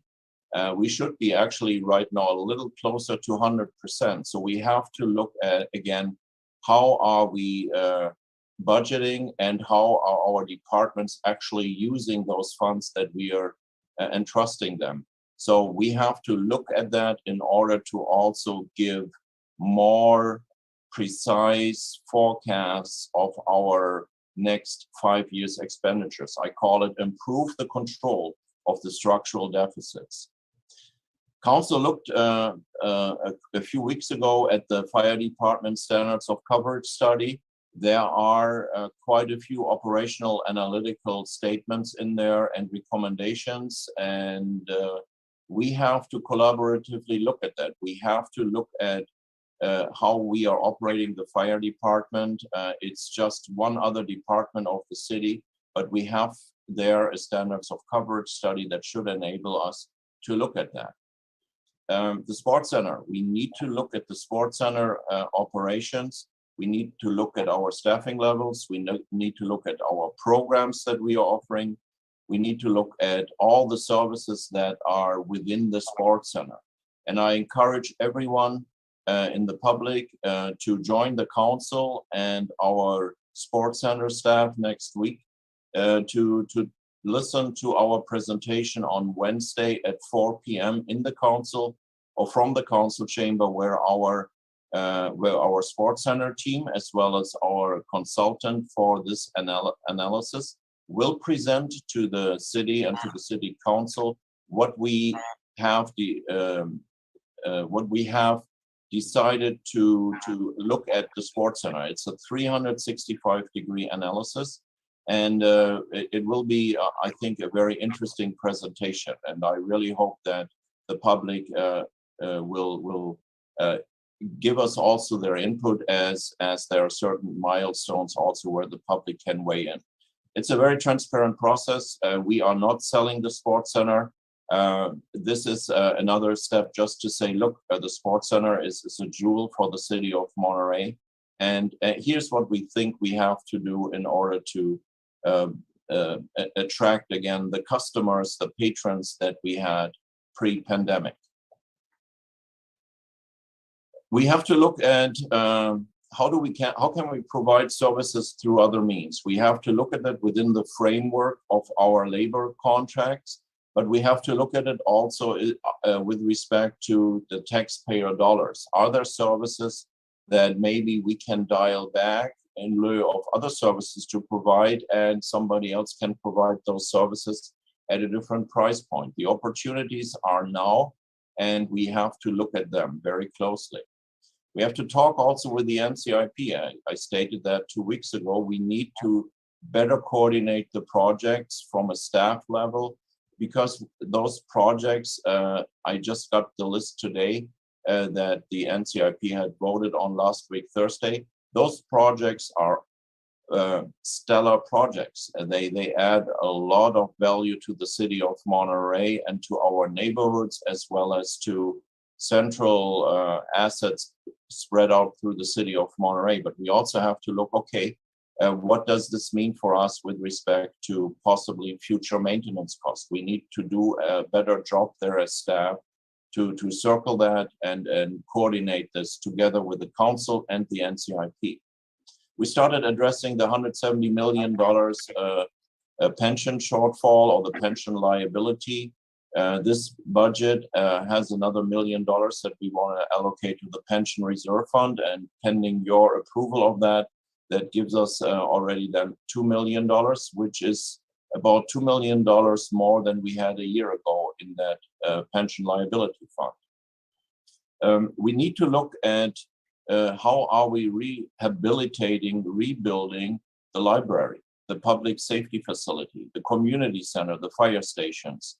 Do I mention the tunnel? We have to look at all of those unfunded facility rehabilitation and find financial mechanisms that allow us to continue to build for future generations a library everyone can be proud of, or to ensure that our public safety first responders have the appropriate facilities that help them to be responsive to the needs of the community. City of Monterey is a large employer. Unfortunately, many of our large employers that we have in town are so-called nonprofits.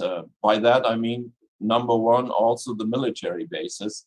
As you know, the federal government on the Presidio of Monterey, Naval Postgraduate School, Fleet Numerical, employs thousands of military and civilians. But we also have large scale employers here that are 501c3 that operate a lot of facilities and keep buying also a lot of facilities, which really enhance the quality of life for our community.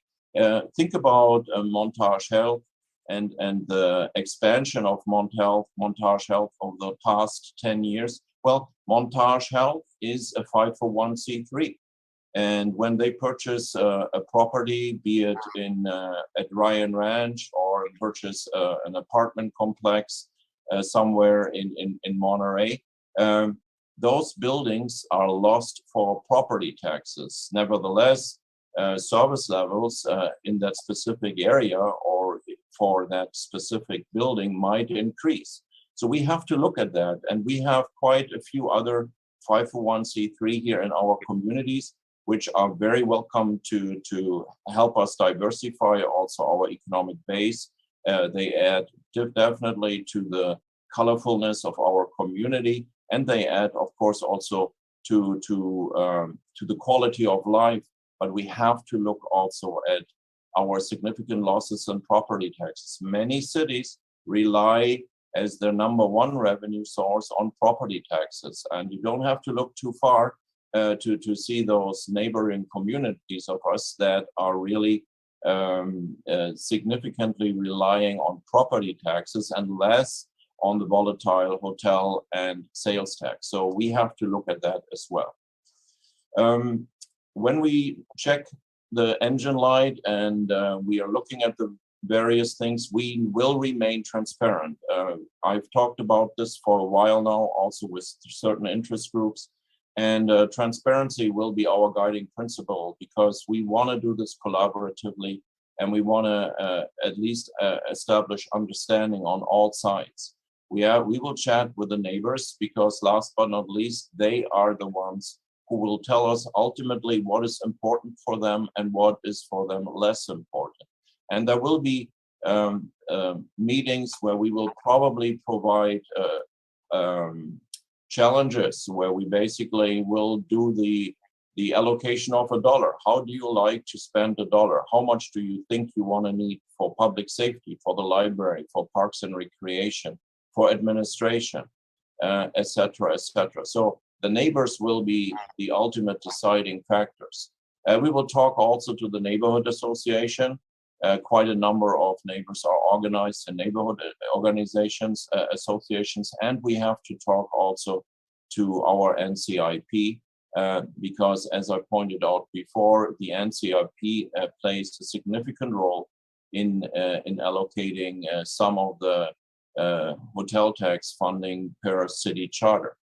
The other groups that are standing by to let you know also tonight what they think we should do and not do, we have to talk to them as well. These are the groups that are representing their interest and also the interest of theirs expanding into the collaboration and interest of the city. Many times, these are not competing interests.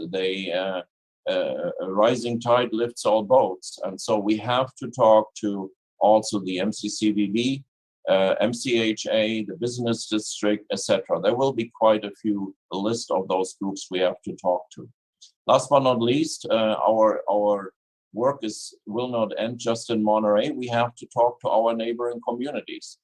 Carmel, Pacific Grove are partners of us in fire contracts. They may be partners also in other agreements. Just tonight, for instance, we had 2 items in front of council that affected to a degree also Pacific Grove. So we are connected there. We have to connect with them as well to ensure that we do not surprise them either.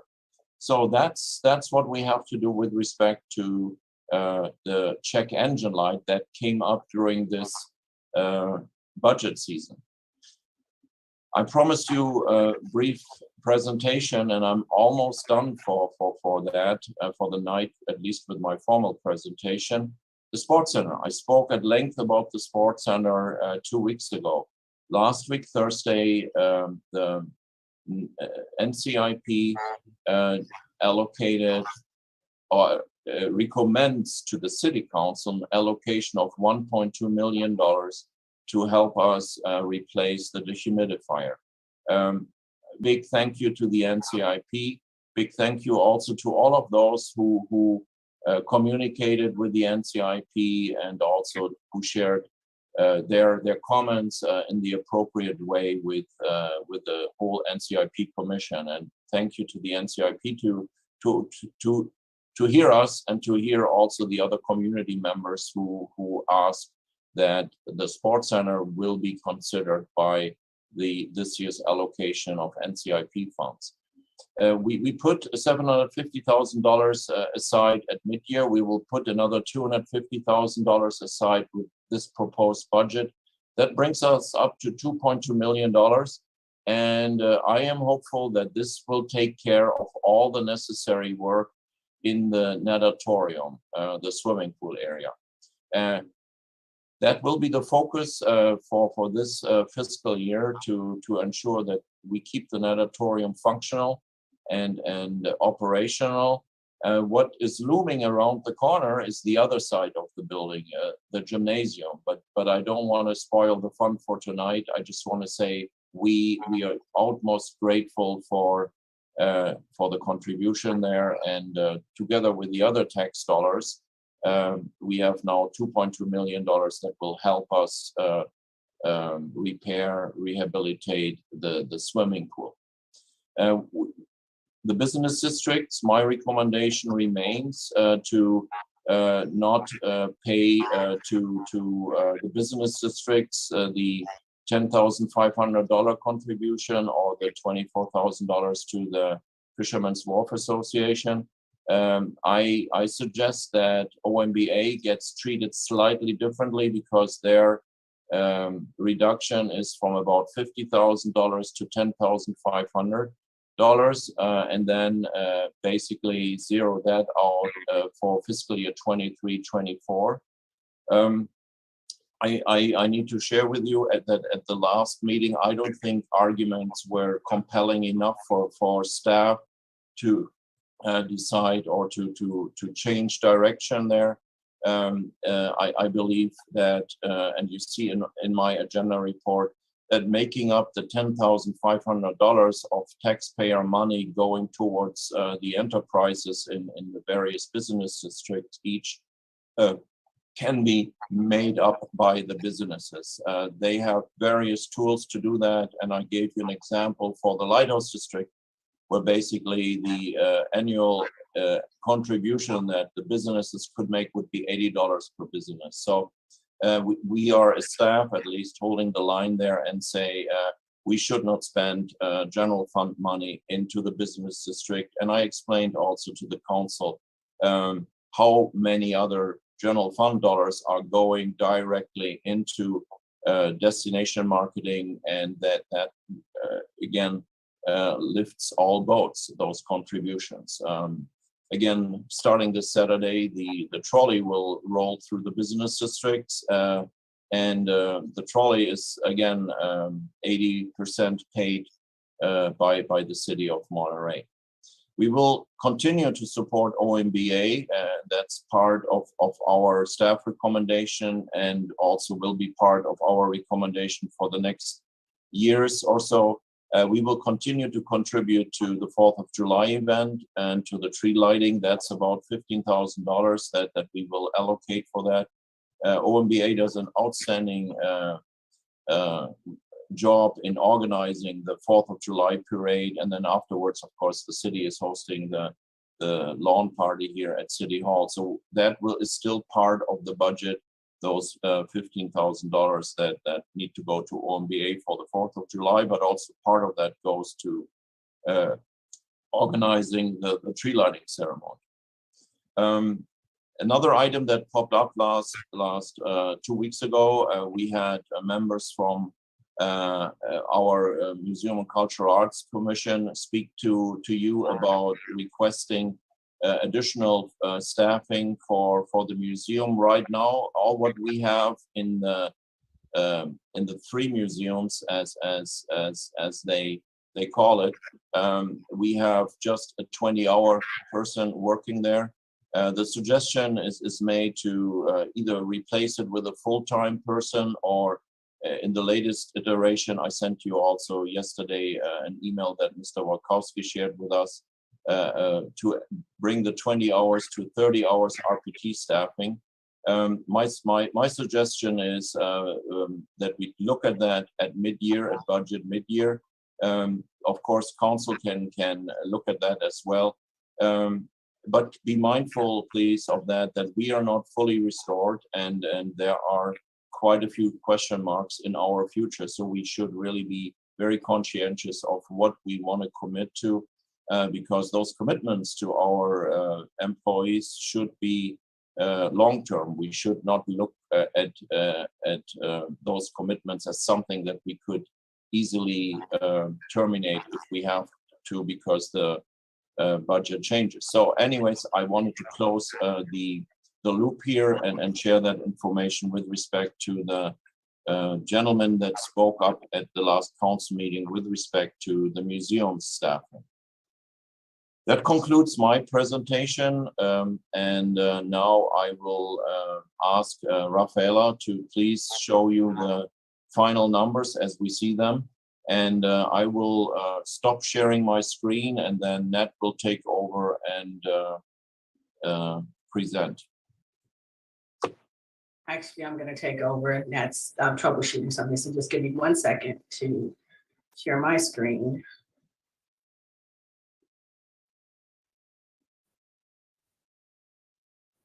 Thank you, City Manager, for your meticulous introduction. You did not disappoint.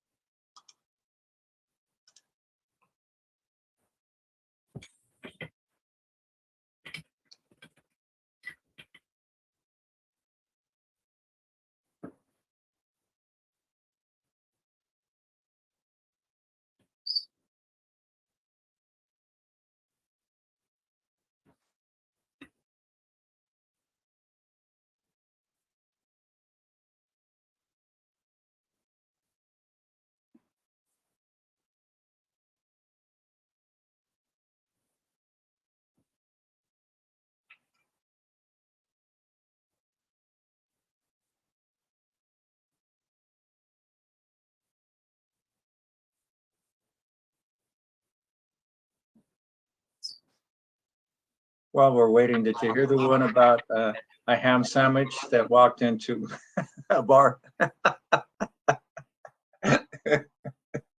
Hey, that was my joke. I know. I told that to somebody and she looked at me. What? Oh! It was just like Chrissy's response. She's like, wait, I don't get it. Sorry to call you out there, Chrissy. Oh, that was a good one, though. It needs work. It needs work. Yeah, that's true. It was just right, Ed. Anyway, this is not unusual. We have an incredible staff, but they're just glitchy. Hybrid meetings are glitchy, as we know, and we eventually get there. Rafaela, did you rein in that? I think so. Can you see my screen? Okay. Did a little engine repair, keeping up the theme here of the yellow light on the computer. I'm seeing my slide that says Finance Director presentation. All right. Yes, we are as well. Thank you. All right, let's get it. Okay, here we go. Okay, so I'm gonna just go ahead and get right into the new numbers if it wants to move for me. Okay, so let's talk about, I'm gonna go ahead and talk about the, you've seen this slide a few times before for the FY 22-23 operating budgets. There are a few updates. I just want to talk about the updates just really quickly. The revenues for general fund remain the same, and for other funds, they went up just a little bit because we had some, after we went through and we looked and made sure it checked our balances and ticked the tie and everything. We had some changes. So our revenues total for the citywide is 187,676,483. And for expenditures, it's the same thing. One of the things that we did was because none of our contracts are complete as of yet, we took the projections out. So the general fund looks a little better. but we are going to have those additions later, so don't get too excited. When you say contracts, you're meaning the labor Negotiations, yes, sir. So our new total for citywide is 157, 195 in expenditures. So again, I'm leaving this slide in. You've seen this. We started out with 91 million with proposed expenses, and we're funding reserves at 1.9 million. Expenses total 93. Again, that number will stay about the same after the contracts, or depending on where we land the contracts. It can go up or down, but we are expecting it to be around the same. We are, again, to balance the budget, we have the projected revenues, projected salary savings at 4%. And then we're still using unassigned fund balance at 2.4 for our total revenues and sources to come matching at about 93 million each. So talking about revenues individually, here are our general fund by type. We have our property taxes, sales and use tax. Of course, our TOT comes in at the highest at 26 million. Our next highest our fees and charges that we use is 16 million. So our total general fund revenue for the year is projected at 88,854,781. That number is the same, it's not changed in the last two presentations. Again, you've seen this slide at least 3 times. Just telling you what the top 5 revenue generators are for FY23. Again, TOT is the highest, rated at 30% of general fund revenues. Our sales and use tax comes in at 18%, fees and charges at 16%, property tax 16%, and then you have utility users tax at 5%. And again, those top 5 revenue generators, the categories, they represent about 85% of general fund revenue. Special revenue and agency funds. Again, we made some minor changes here. So our total in for gas tax is 8 million. We'll look at our neighborhood improvement at 5 million. Measure P&S 11 million. SB1 road maintenance 659,000. So generally, this is our title and trust is 2.6 million, and all other combined that's remaining is 5.7. So we look at 331,677 is what we're looking at for the total special funds and agency funds. And keep it in line, we'll next move on to the enterprise funds and also the internal service funds.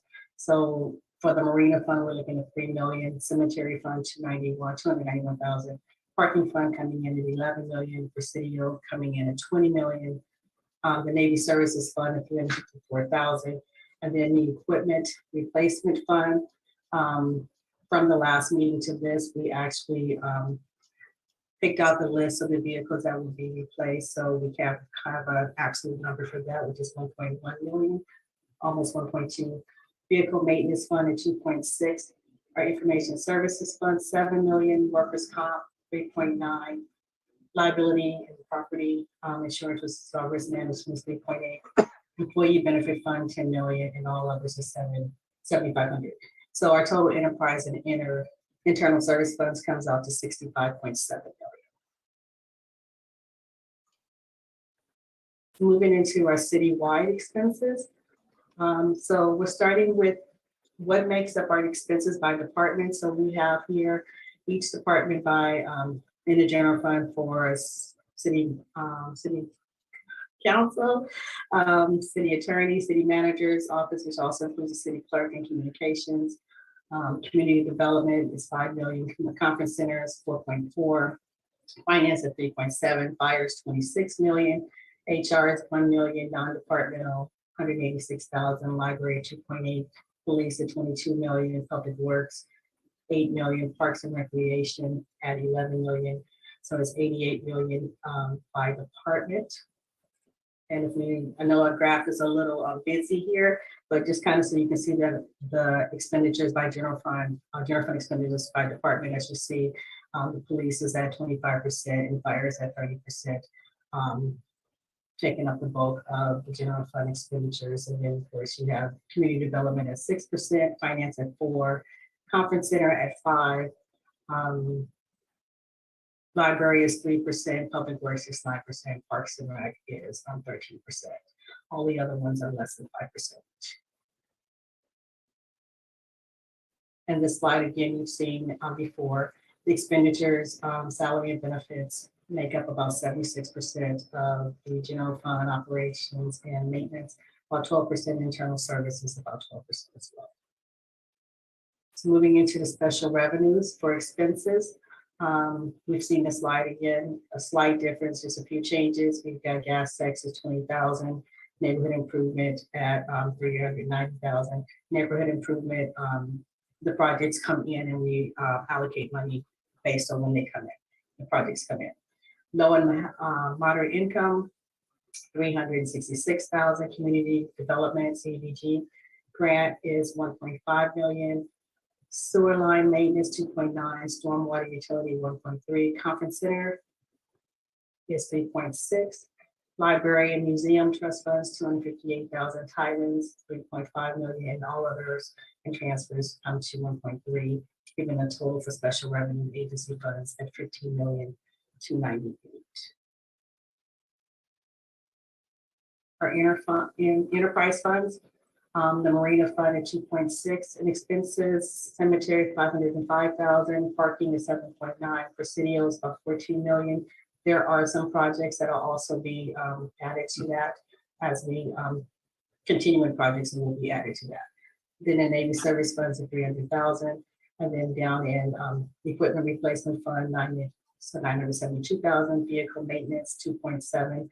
Again, our information services fund 7 million, workers comp 437,000, our liability and property insurance, again, that's our risk management is 4 million, and our employee benefits fund 10 million, all others 21,000. So again, our total enterprise and internal service funds comes to 51 million. And as Hans talked about earlier, for our funded reserves, we are still looking at funding our reserves for economic uncertainty reserve, looking at putting in the 210,000 just to bring it back up to 16.6%.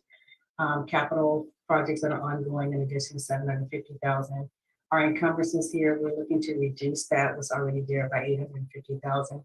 We have a lot of purchase orders that are still encumbered that are old or no longer needed. So we were looking to unencumber those funds to put back into the fund balance. We also have pension reserve, when we talked about earlier, Hans talked about earlier about adding the additional 1 million.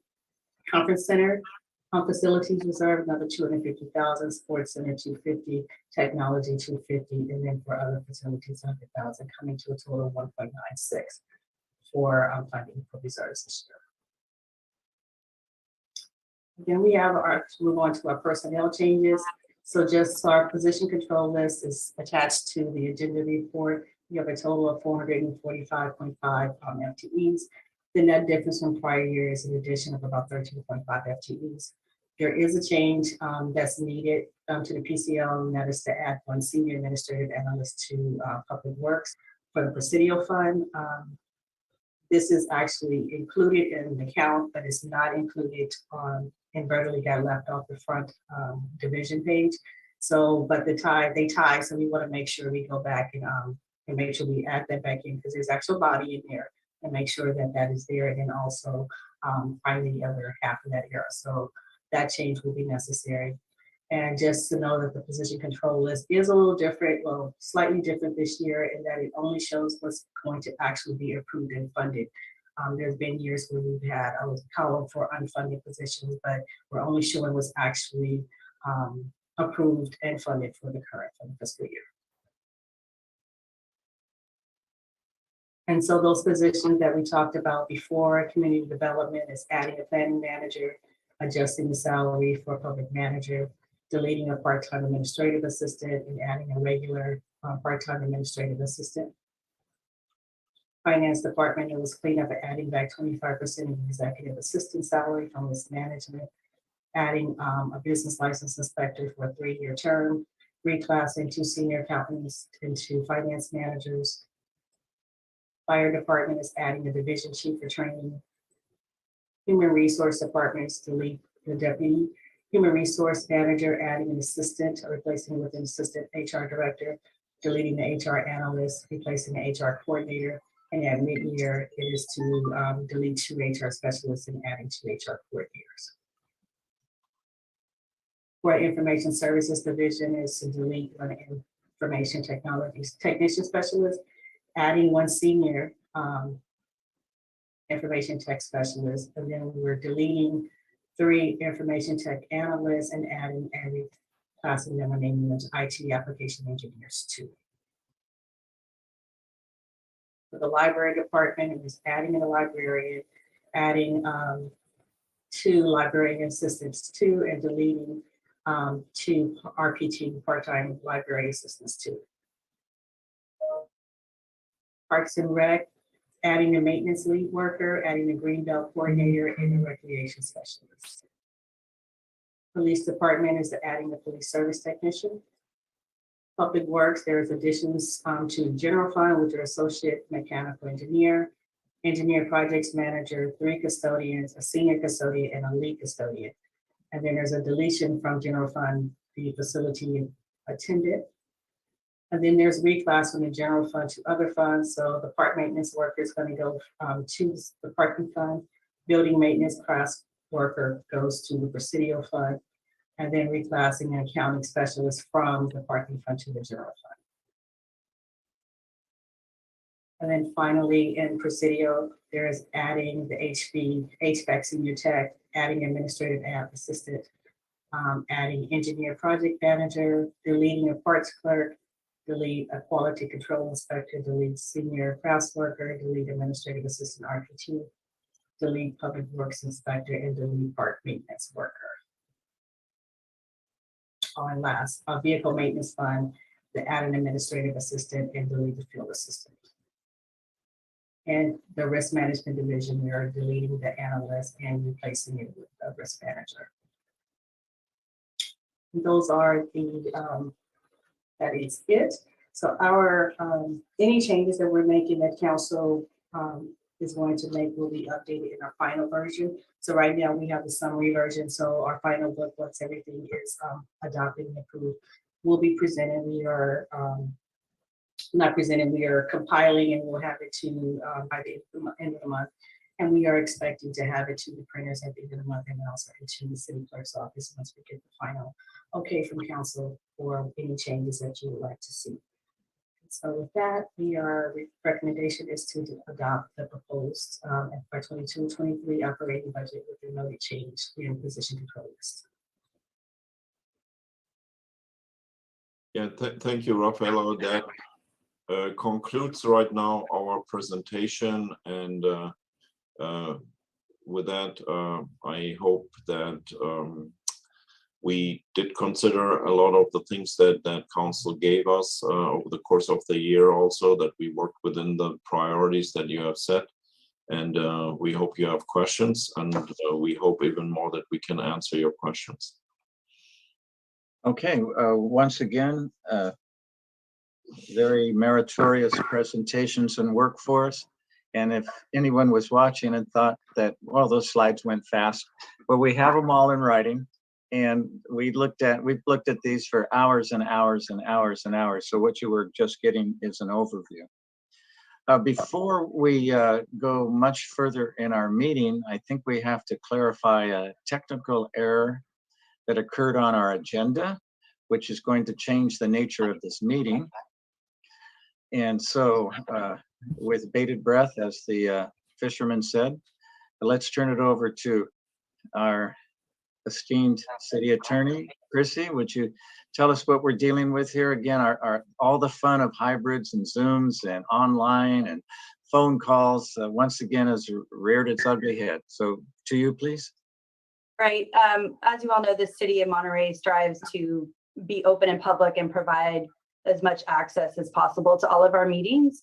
And it has come to our attention that there is a typographical error on the agenda, so that those trying to call into the meeting by telephone are unable to do so because there's a digit missing on the meeting ID. So although the public can attend in person and the public can attend on Zoom, if you're just at home with a telephone without a computer or a television, you might be trying to call in and unable to do so.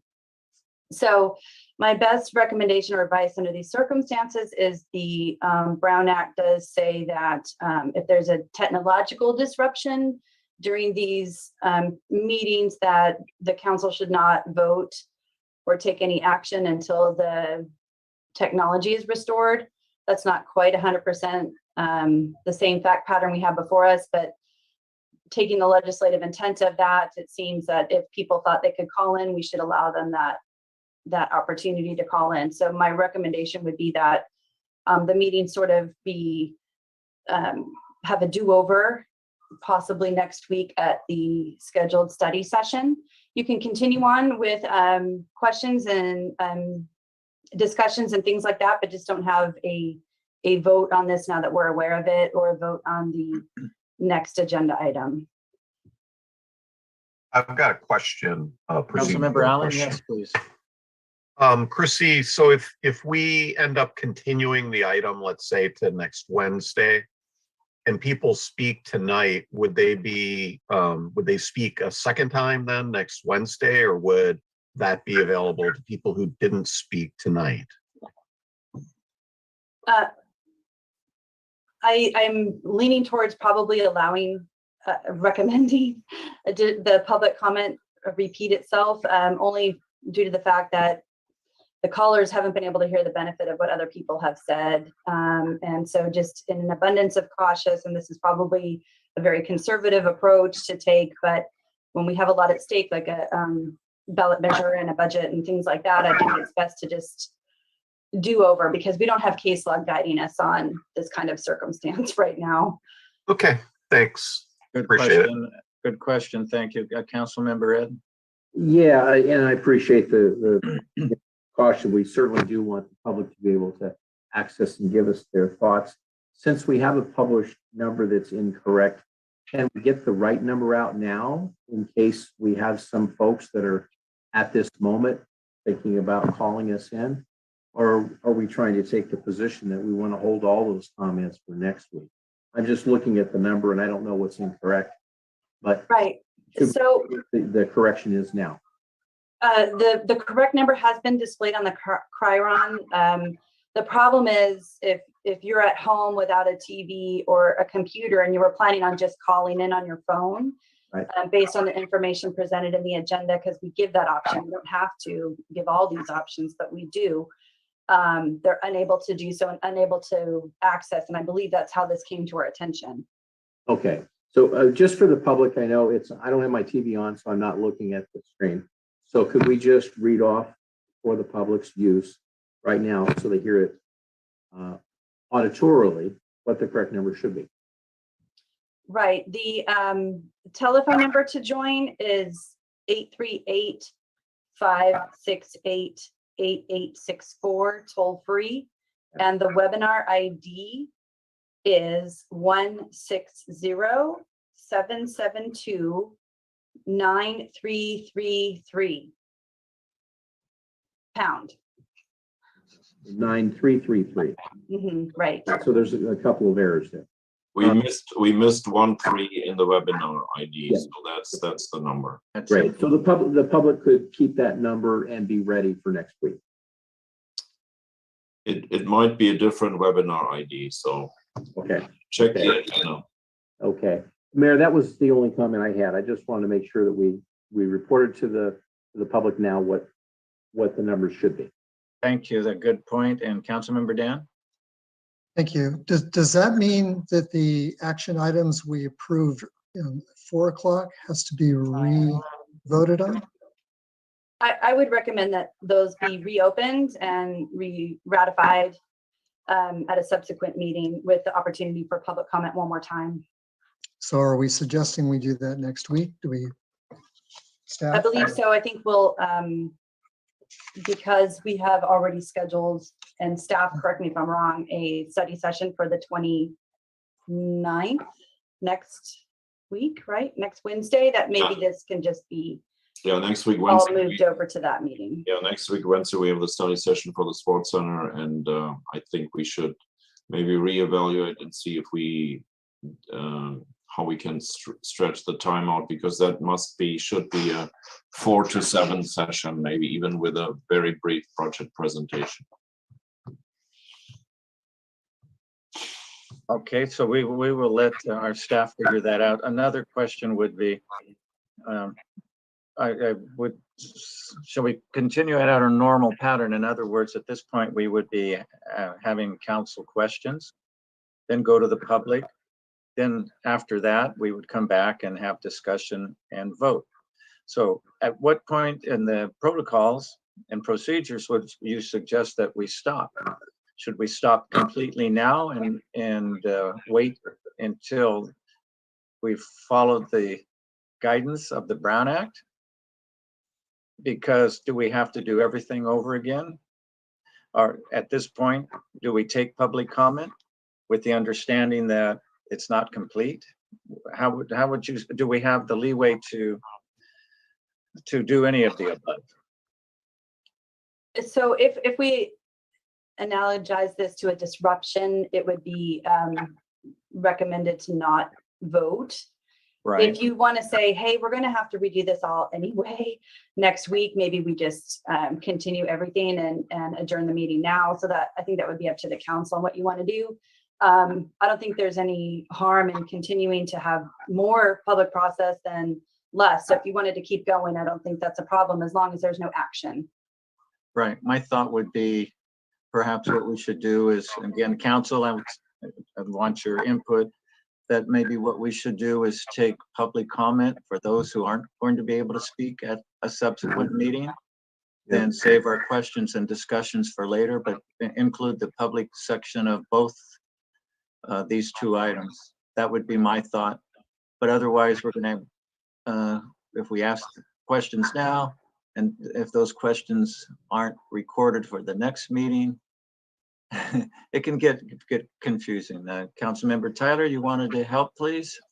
Yeah, I what you just said, I think is pretty spot on. The only additional concern I would add to that is if we're allowing folks to contribute towards the dialogue that might ultimately end up affecting the decision that we make in a public session, then those that weren't able to call in, I'm just adding to that conservative approach. So as I think it's appropriate to kind of maybe open this space and as much as possible, trying to highlight the need for folks that really feel like they can only speak tonight and won't be able to be part of the greater dialogue when we reschedule. But I would hate for us to even go into the next presentation for the ballot initiative if we know going into that we're not making any decisions and we're excluding folks that may have wanted to call in. So maybe just opening it up for people to comment if they want, but I just think keeping it minimal as possible is the best idea at this point. Thank you, Councilmember Dan. So basically, these two items have just become informational items only. And that's what we would do on any council member, is we just do informational.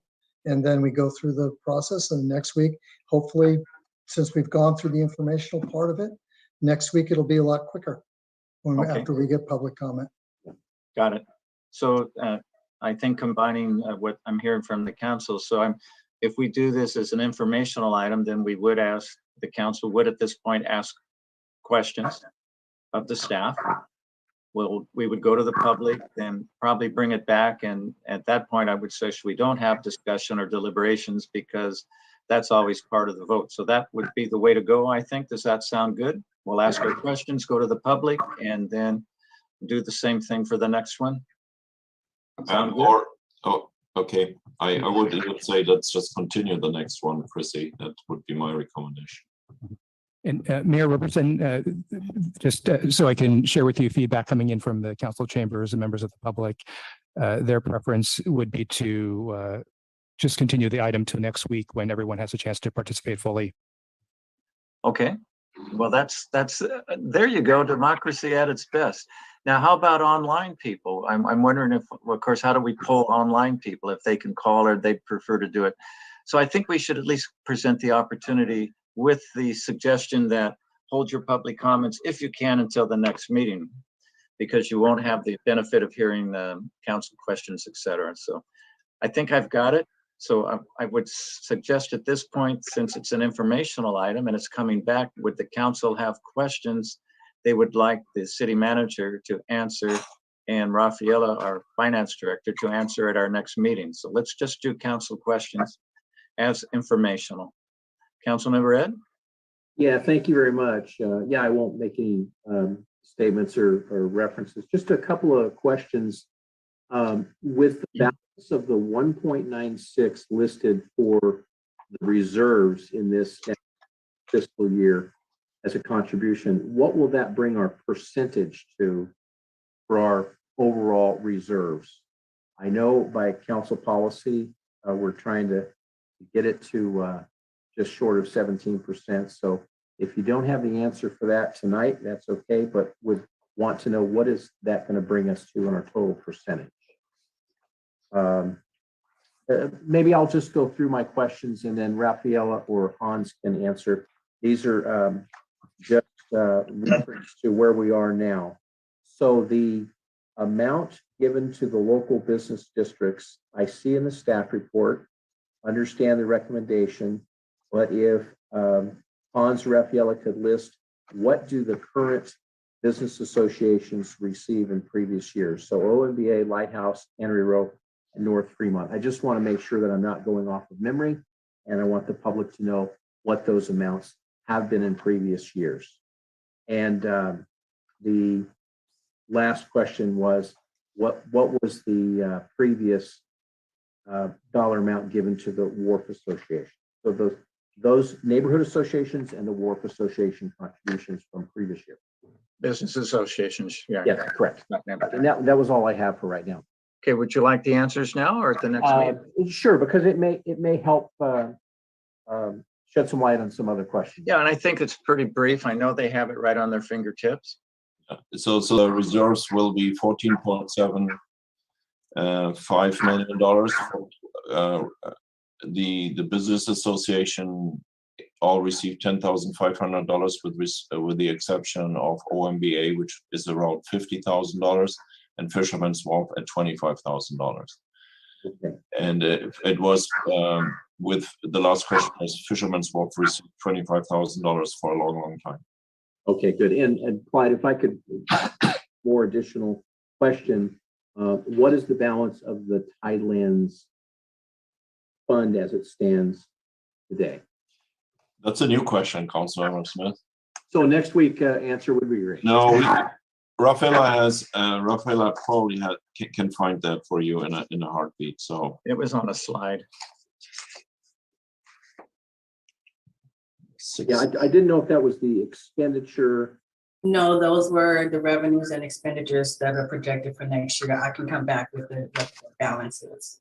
Okay, so it's only this beginning balance from this year. I'll come back to that. Yeah, so the balance beginning this year, the balance after this approved budget would be X. Yes. That's the number I was looking for. Okay. Thank you. Good. Councilmember Allen.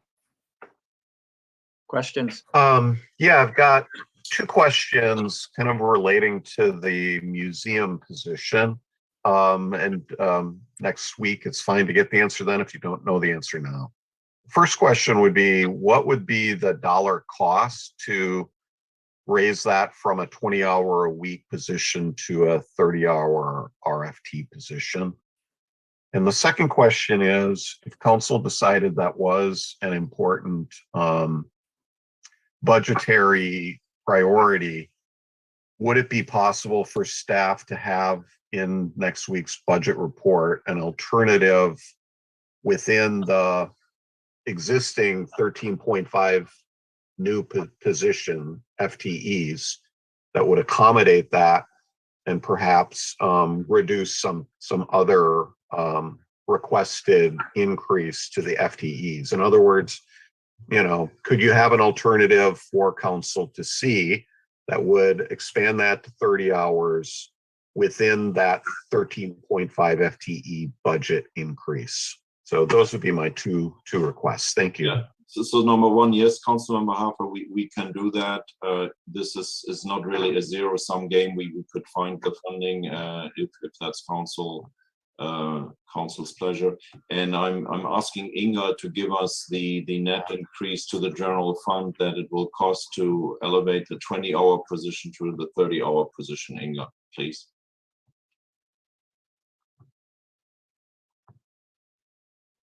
Unmute, please. Inga, unmute, please. That's my favorite trick. You can't do it. That's my favorite trick. Sorry about that. So it's roughly $29,000 to go from a 20-hour unbenefited position to a 30-hour benefited position. And then as to what would change with the 13 point something positions, that would have to require discussion, I guess, with the city manager.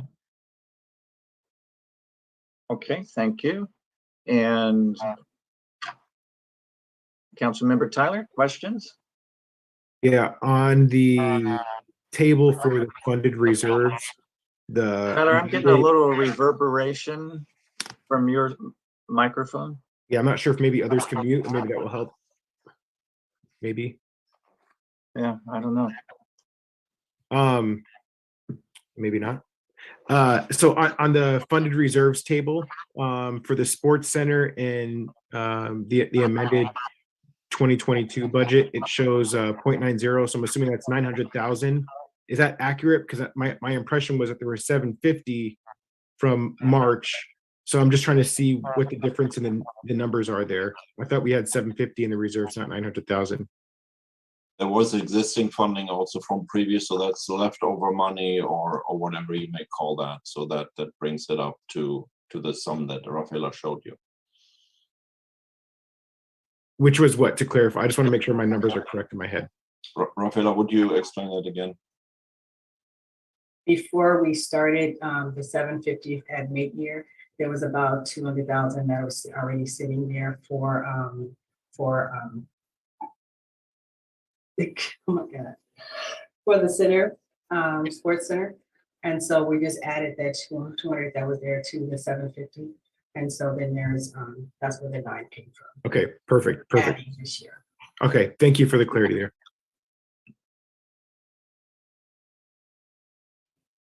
You're muted, Mayor.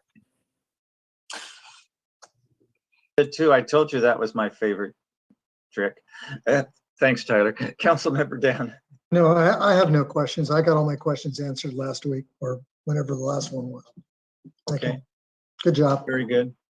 Yeah, and my questions aren't so much specifically to numbers. My questions are going to be more philosophical.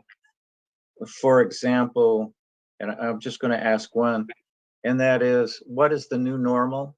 How much of what we're facing today is because of the pandemic? Obviously, the Monterey Sports Center impact is because of the pandemic and a loss of revenue. And so how much of this is 1 or 2 years versus how much of this is going to be a new normal? I think the city manager talked about that a little bit. So we probably have to, as we go forward, is what's the new normal? How much of this is 1 or 2 year crisis, so to speak, and how much of this is long term? And if that engine light is on for a long time, then you need a new car. So that would kind of be the discussion I would like to have. With that, let's see if we have people who want to participate. And it sounded like the folks in the council chambers would like to wait. And let's see if anybody online who's been watching, it won't be able to speak at our next meeting, but would like that opportunity now. And I would encourage you, if you speak now that you pass on the next meeting, although we're not going to require that, because who knows how long our next meeting is going to be if we have so much on our plate. So let's see if we have anyone in the council chambers who wanted to speak. Nat? We only have one who is here to speak in person. Well, let's let that person go ahead and take this opportunity then, with the understanding once the public hearing's done, we're going to continue this meeting. Okay, please. Thank you, City Council and Mayor. My name is Mike Sovereign. I'm one of the people who you were the staff, city manager mentioned, spoke at the previous meeting. I did that remotely. I'm a member of the Museums and Cultural Arts Commission. And I want to thank the city manager for bringing that issue into a slide this time, because in the last meeting, which I listened to carefully, the museums never were mentioned. And I'm glad that we've managed to raise this to the council's attention. The commission had previously sent a letter of April 7th, laying out the problem as we see it, which is that before COVID, we had 4 dedicated staff members. We now, after COVID, have one 20-hour non-benefited person who has done a great job and has managed to get the museums open and staffed at a minimal level so that the public can enjoy those institutions. But now that people are coming, you have all the little problems that arise, and we have one 20-hour non-benefited person to handle all of that. Now, the library and museums director, Inga, had asked for a full-time person in addition. Somehow that position disappeared, or at least the position name it did. The numbers were still there, but it appears from that the city manager is now not going ahead even with making that 20-hour position a 30-hour with benefits position. Well, I just pray that the person in that position does not grab one of those lucrative jobs in other city staffs that you're hearing and leave us with absolutely no one to do the training of any new employees at any time, because the director, who's had years of experience with this, is leaving in a month. So I hope you gentlemen don't have to face the task of continuing the museum activities without one single person of continuity. Thank you. Thank you, Mike, for your comments. Okay, we looks like we have 2 more, Mr. Mayor. All right.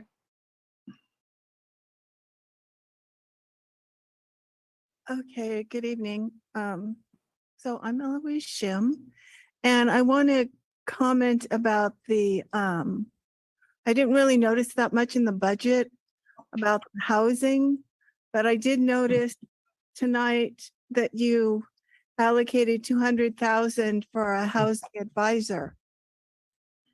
And the council recently voted against $400,000 database that would look into housing issues.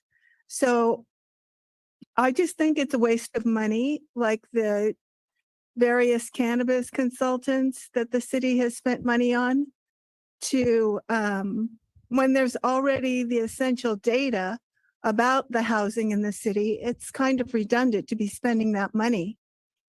And the homeless problem has increased during the pandemic, and housing has inflated like everything else. So I think the money can be used to rent out vacant properties in Monterey and house the homeless people in the winter, and have maybe like the state park workers be hired to help the homeless instead of spending the money on the housing advisor. You already have information about the housing. So that's my comment about the budget. Thank you, Eloise.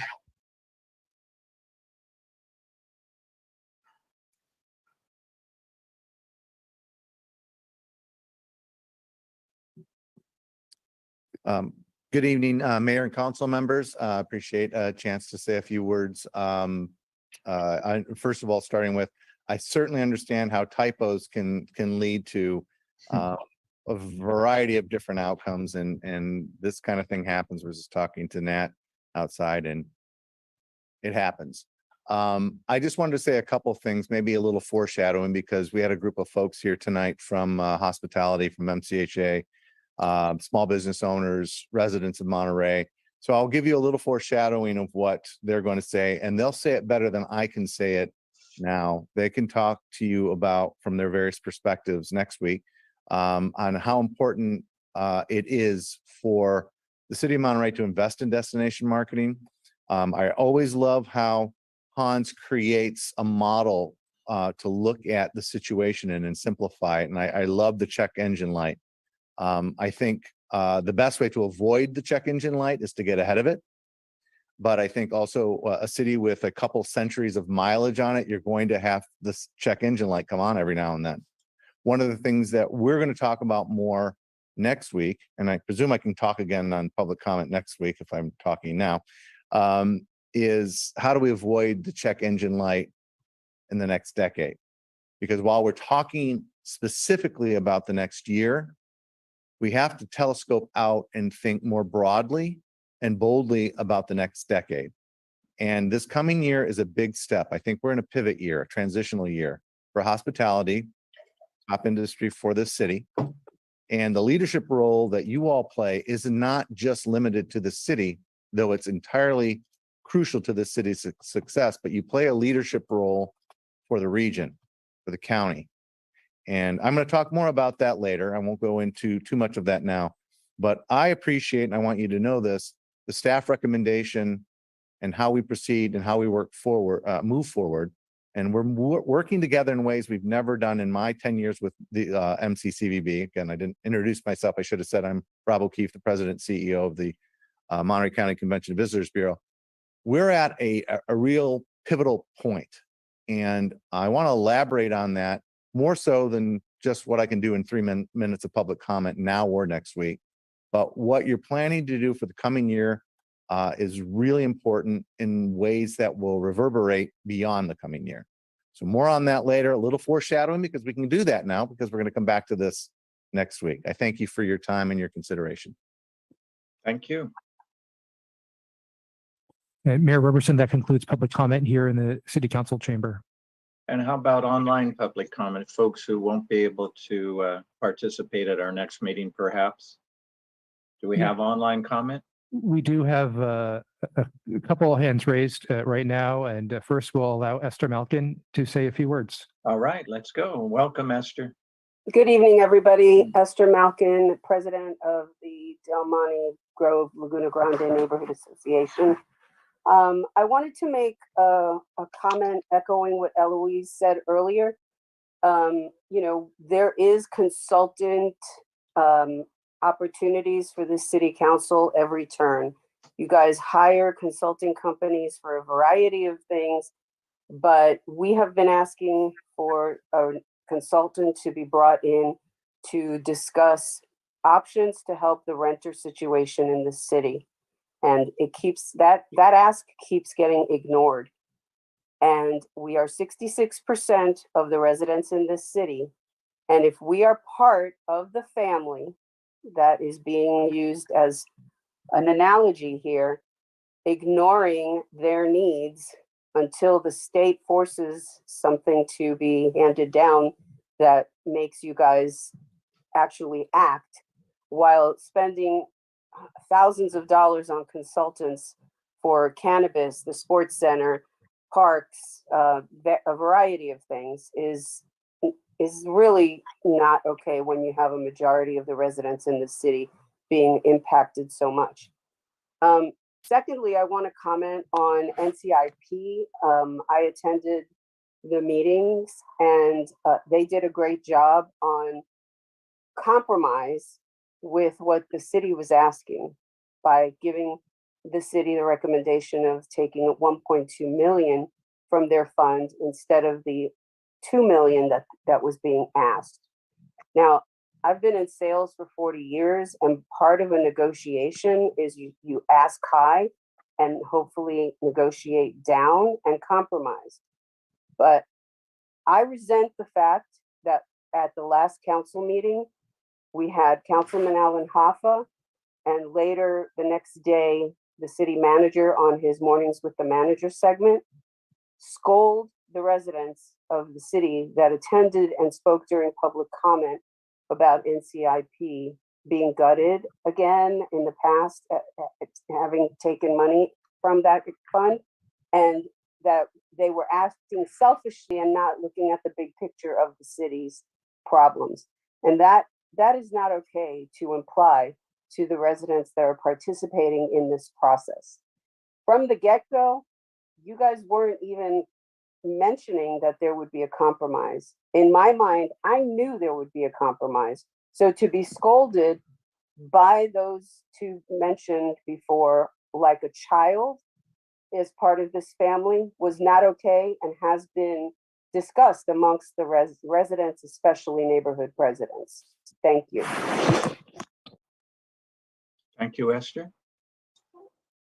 Our next public comment will be from Bob Evans. Welcome, Bob.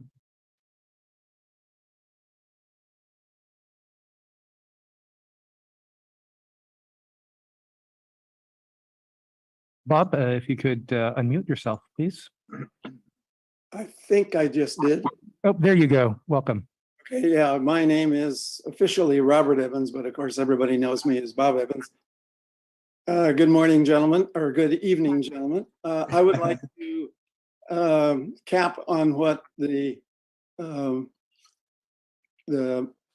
person from the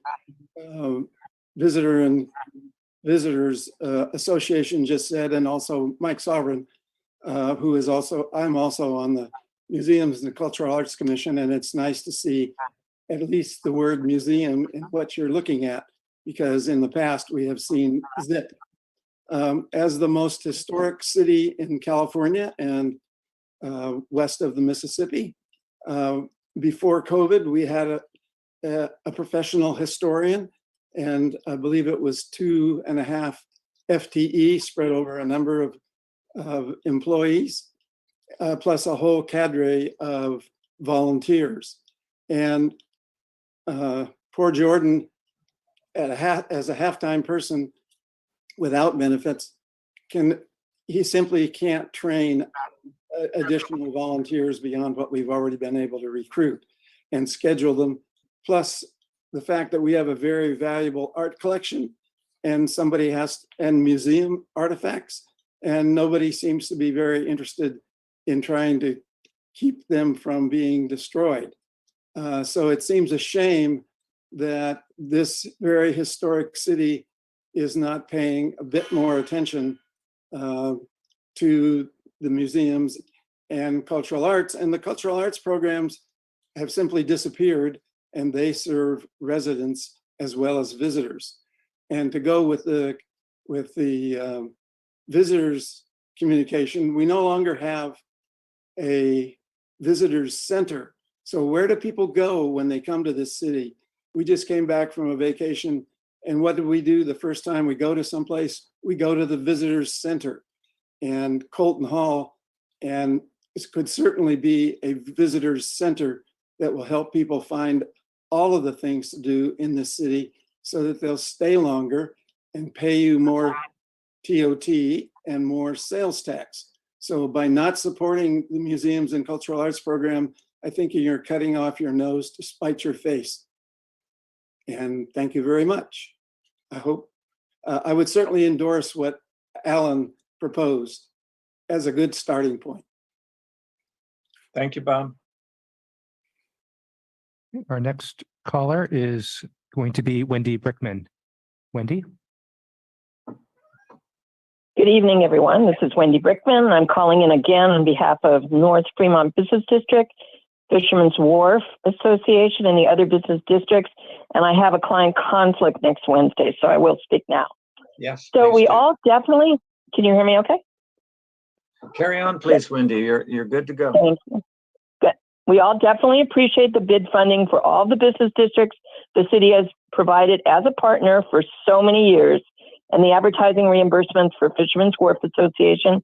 We definitely do not want to see it cut out in the current budget as staff is recommending, and I would recommend strongly that you cut elsewhere.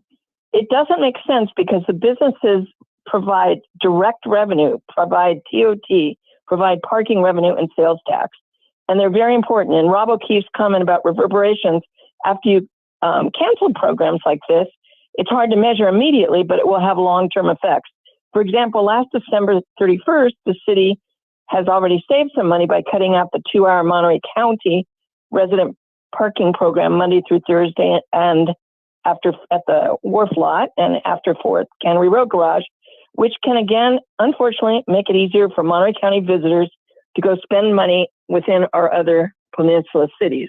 We still receive lots of complaints about this, so it's now not a great idea to cut the ad reimbursement to the wharf nor the business districts. In terms of the city's reimbursement of some of the advertising costs for Fisherman's Wharf Association, it's also quite different, again, because the city owns the wharf and couldn't be, we pay encroachment fees. It's a true direct partner in its success. And we take the investment the city provide and multiply it many times by creating outstanding wharf events that bring people to the city of Monterey so they don't go to the city of Carmel or Pacific Grove. And once in Monterey, they spend money and provide sales tax revenue. So from events such as the 2-day Whale Fest Monterey to the Wharf Birthday Party and the 3-week Christmas on the Wharf and other events, the revenue makes a positive difference for the city and the wharf merchants. Increased sales tax, rent revenues, waterfront parking lot revenues directly help the budget. So for the wharf, again, the Thailand funds can easily fund the $25,000 wharf investment. The other business districts within the city also need the ongoing investment by the city, which is a small fraction of the overall city budget. The city of Monterey is made up of both residents and businesses, and both need the city's attention and investment. You will invest in the sports center and the library, that's fine. But for the North Fremont Business District, until we have a new hotel or apartment building, it definitely needs the advertising support. So please continue to fund the business districts and the wharf. My old boss, Michael Nesmith, used to say, you have to spend money to make money. You had better not monkey around with a good thing. Remember, our success is your success. Thank you. Thank you, Wendy. And Mr. Mayor, that concludes public comment. All right. So at this point, I think getting back to the recommendation, do we need a motion to continue this to a time certain? Chrissy? No, in fact, I think it's probably best not to have any voting or motions, and we'll just go ahead and make sure the agenda is ready to go for the next meeting. All right. Well, then we will do that. Again, apologies to everyone. I know we want to get this budget in place. And it would remind everyone, this is a budget, it's a snapshot. It's going to be changing, moving throughout the year. So we'll have an opportunity to have all the discussions that some of the public speakers wanted to have. So with that, without a motion, we will be continuing this then is next Wednesday at 6 o'clock. Is that the plan? I'm sorry. We're continuing this to when? We'll continue to next week, Wednesday. We'll provide details when it will be. 4 to 7 is what I envision right now, Mayor. Okay, so that would be the 29th. Yeah, Wednesday, the 29th, 4 right, because next Wednesday in my mind's tomorrow. And we I already believe we need a motion to continue that, though. No, I just asked Chrissy and she said we did not. Motion. Okay, thanks. So thanks for reminding me, though. You know me and procedures sometimes. So we will be picking this up on the 29th, possibly at 4 o'clock. Hopefully all the council can make it. Yes, sir. And so there we go. Now, the next item, getting back to the agenda, which is call for and give notice of a general municipal election to be held on November 8th. So we have that with respects to proposing a general business license tax on commercial cannabis activity. So my question for, again, our amazing city attorney, should we have a brief presentation, take in public comment, then go ahead and leave it at that, or shall we just not even open this? What do you suggest? It might actually be best just to not even start and just have it afresh at the next week. Okay, I hear that. Now, with respect to anyone who wants to call in, again, transparency is important to all of us. Democracy, shall we give anyone an opportunity to speak at least? I think it's cleaner to continue to next week, Wednesday, Mr. Mayor. Yes, I do too. But then again, we always don't want someone to say, oh, I couldn't speak next Wednesday, the 29th, and I need to speak this evening, etc. Comments can be also submitted in writing. And I think the last situation was slightly different because we discovered the challenge, the technical oversight in the middle of my presentation. So I think that is a different case where we already presented and then finished the presentations. In this case, I would rather suggest if the city attorney agrees with me to not open that, but just I suggest to continue the item to next week, Wednesday. Well, that would be my preference too. On the other hand, we were always public comment. Council, are you comfortable with that? Okay. Yeah. All right. So in that case, I think we do have, well, even council comments, et cetera, everything is askew right now. So I think anything that was left on this, I'm going to miss city manager comments, darn it. So I'll listen very carefully for them next time. I can hardly wait to hear city council comments too, the highlight of my meeting. So I think we can't open that either. So I think if I can safely say that our meeting's adjourned with apologies and appreciating everybody's understanding. Yes, city manager. Mr. Mayor, I would suggest still that we make the announcement that we go into the closed session right now. I don't know. We don't want to go closed session. We're unable to take public comment on the closed Oh, session. yes, I'm sorry. That's right. Yeah. Yes, thank you, Mayor. You're right, I'm wrong. Oh, thank you. Hey, you beat Grandpa Clyde's bedtime. Good job.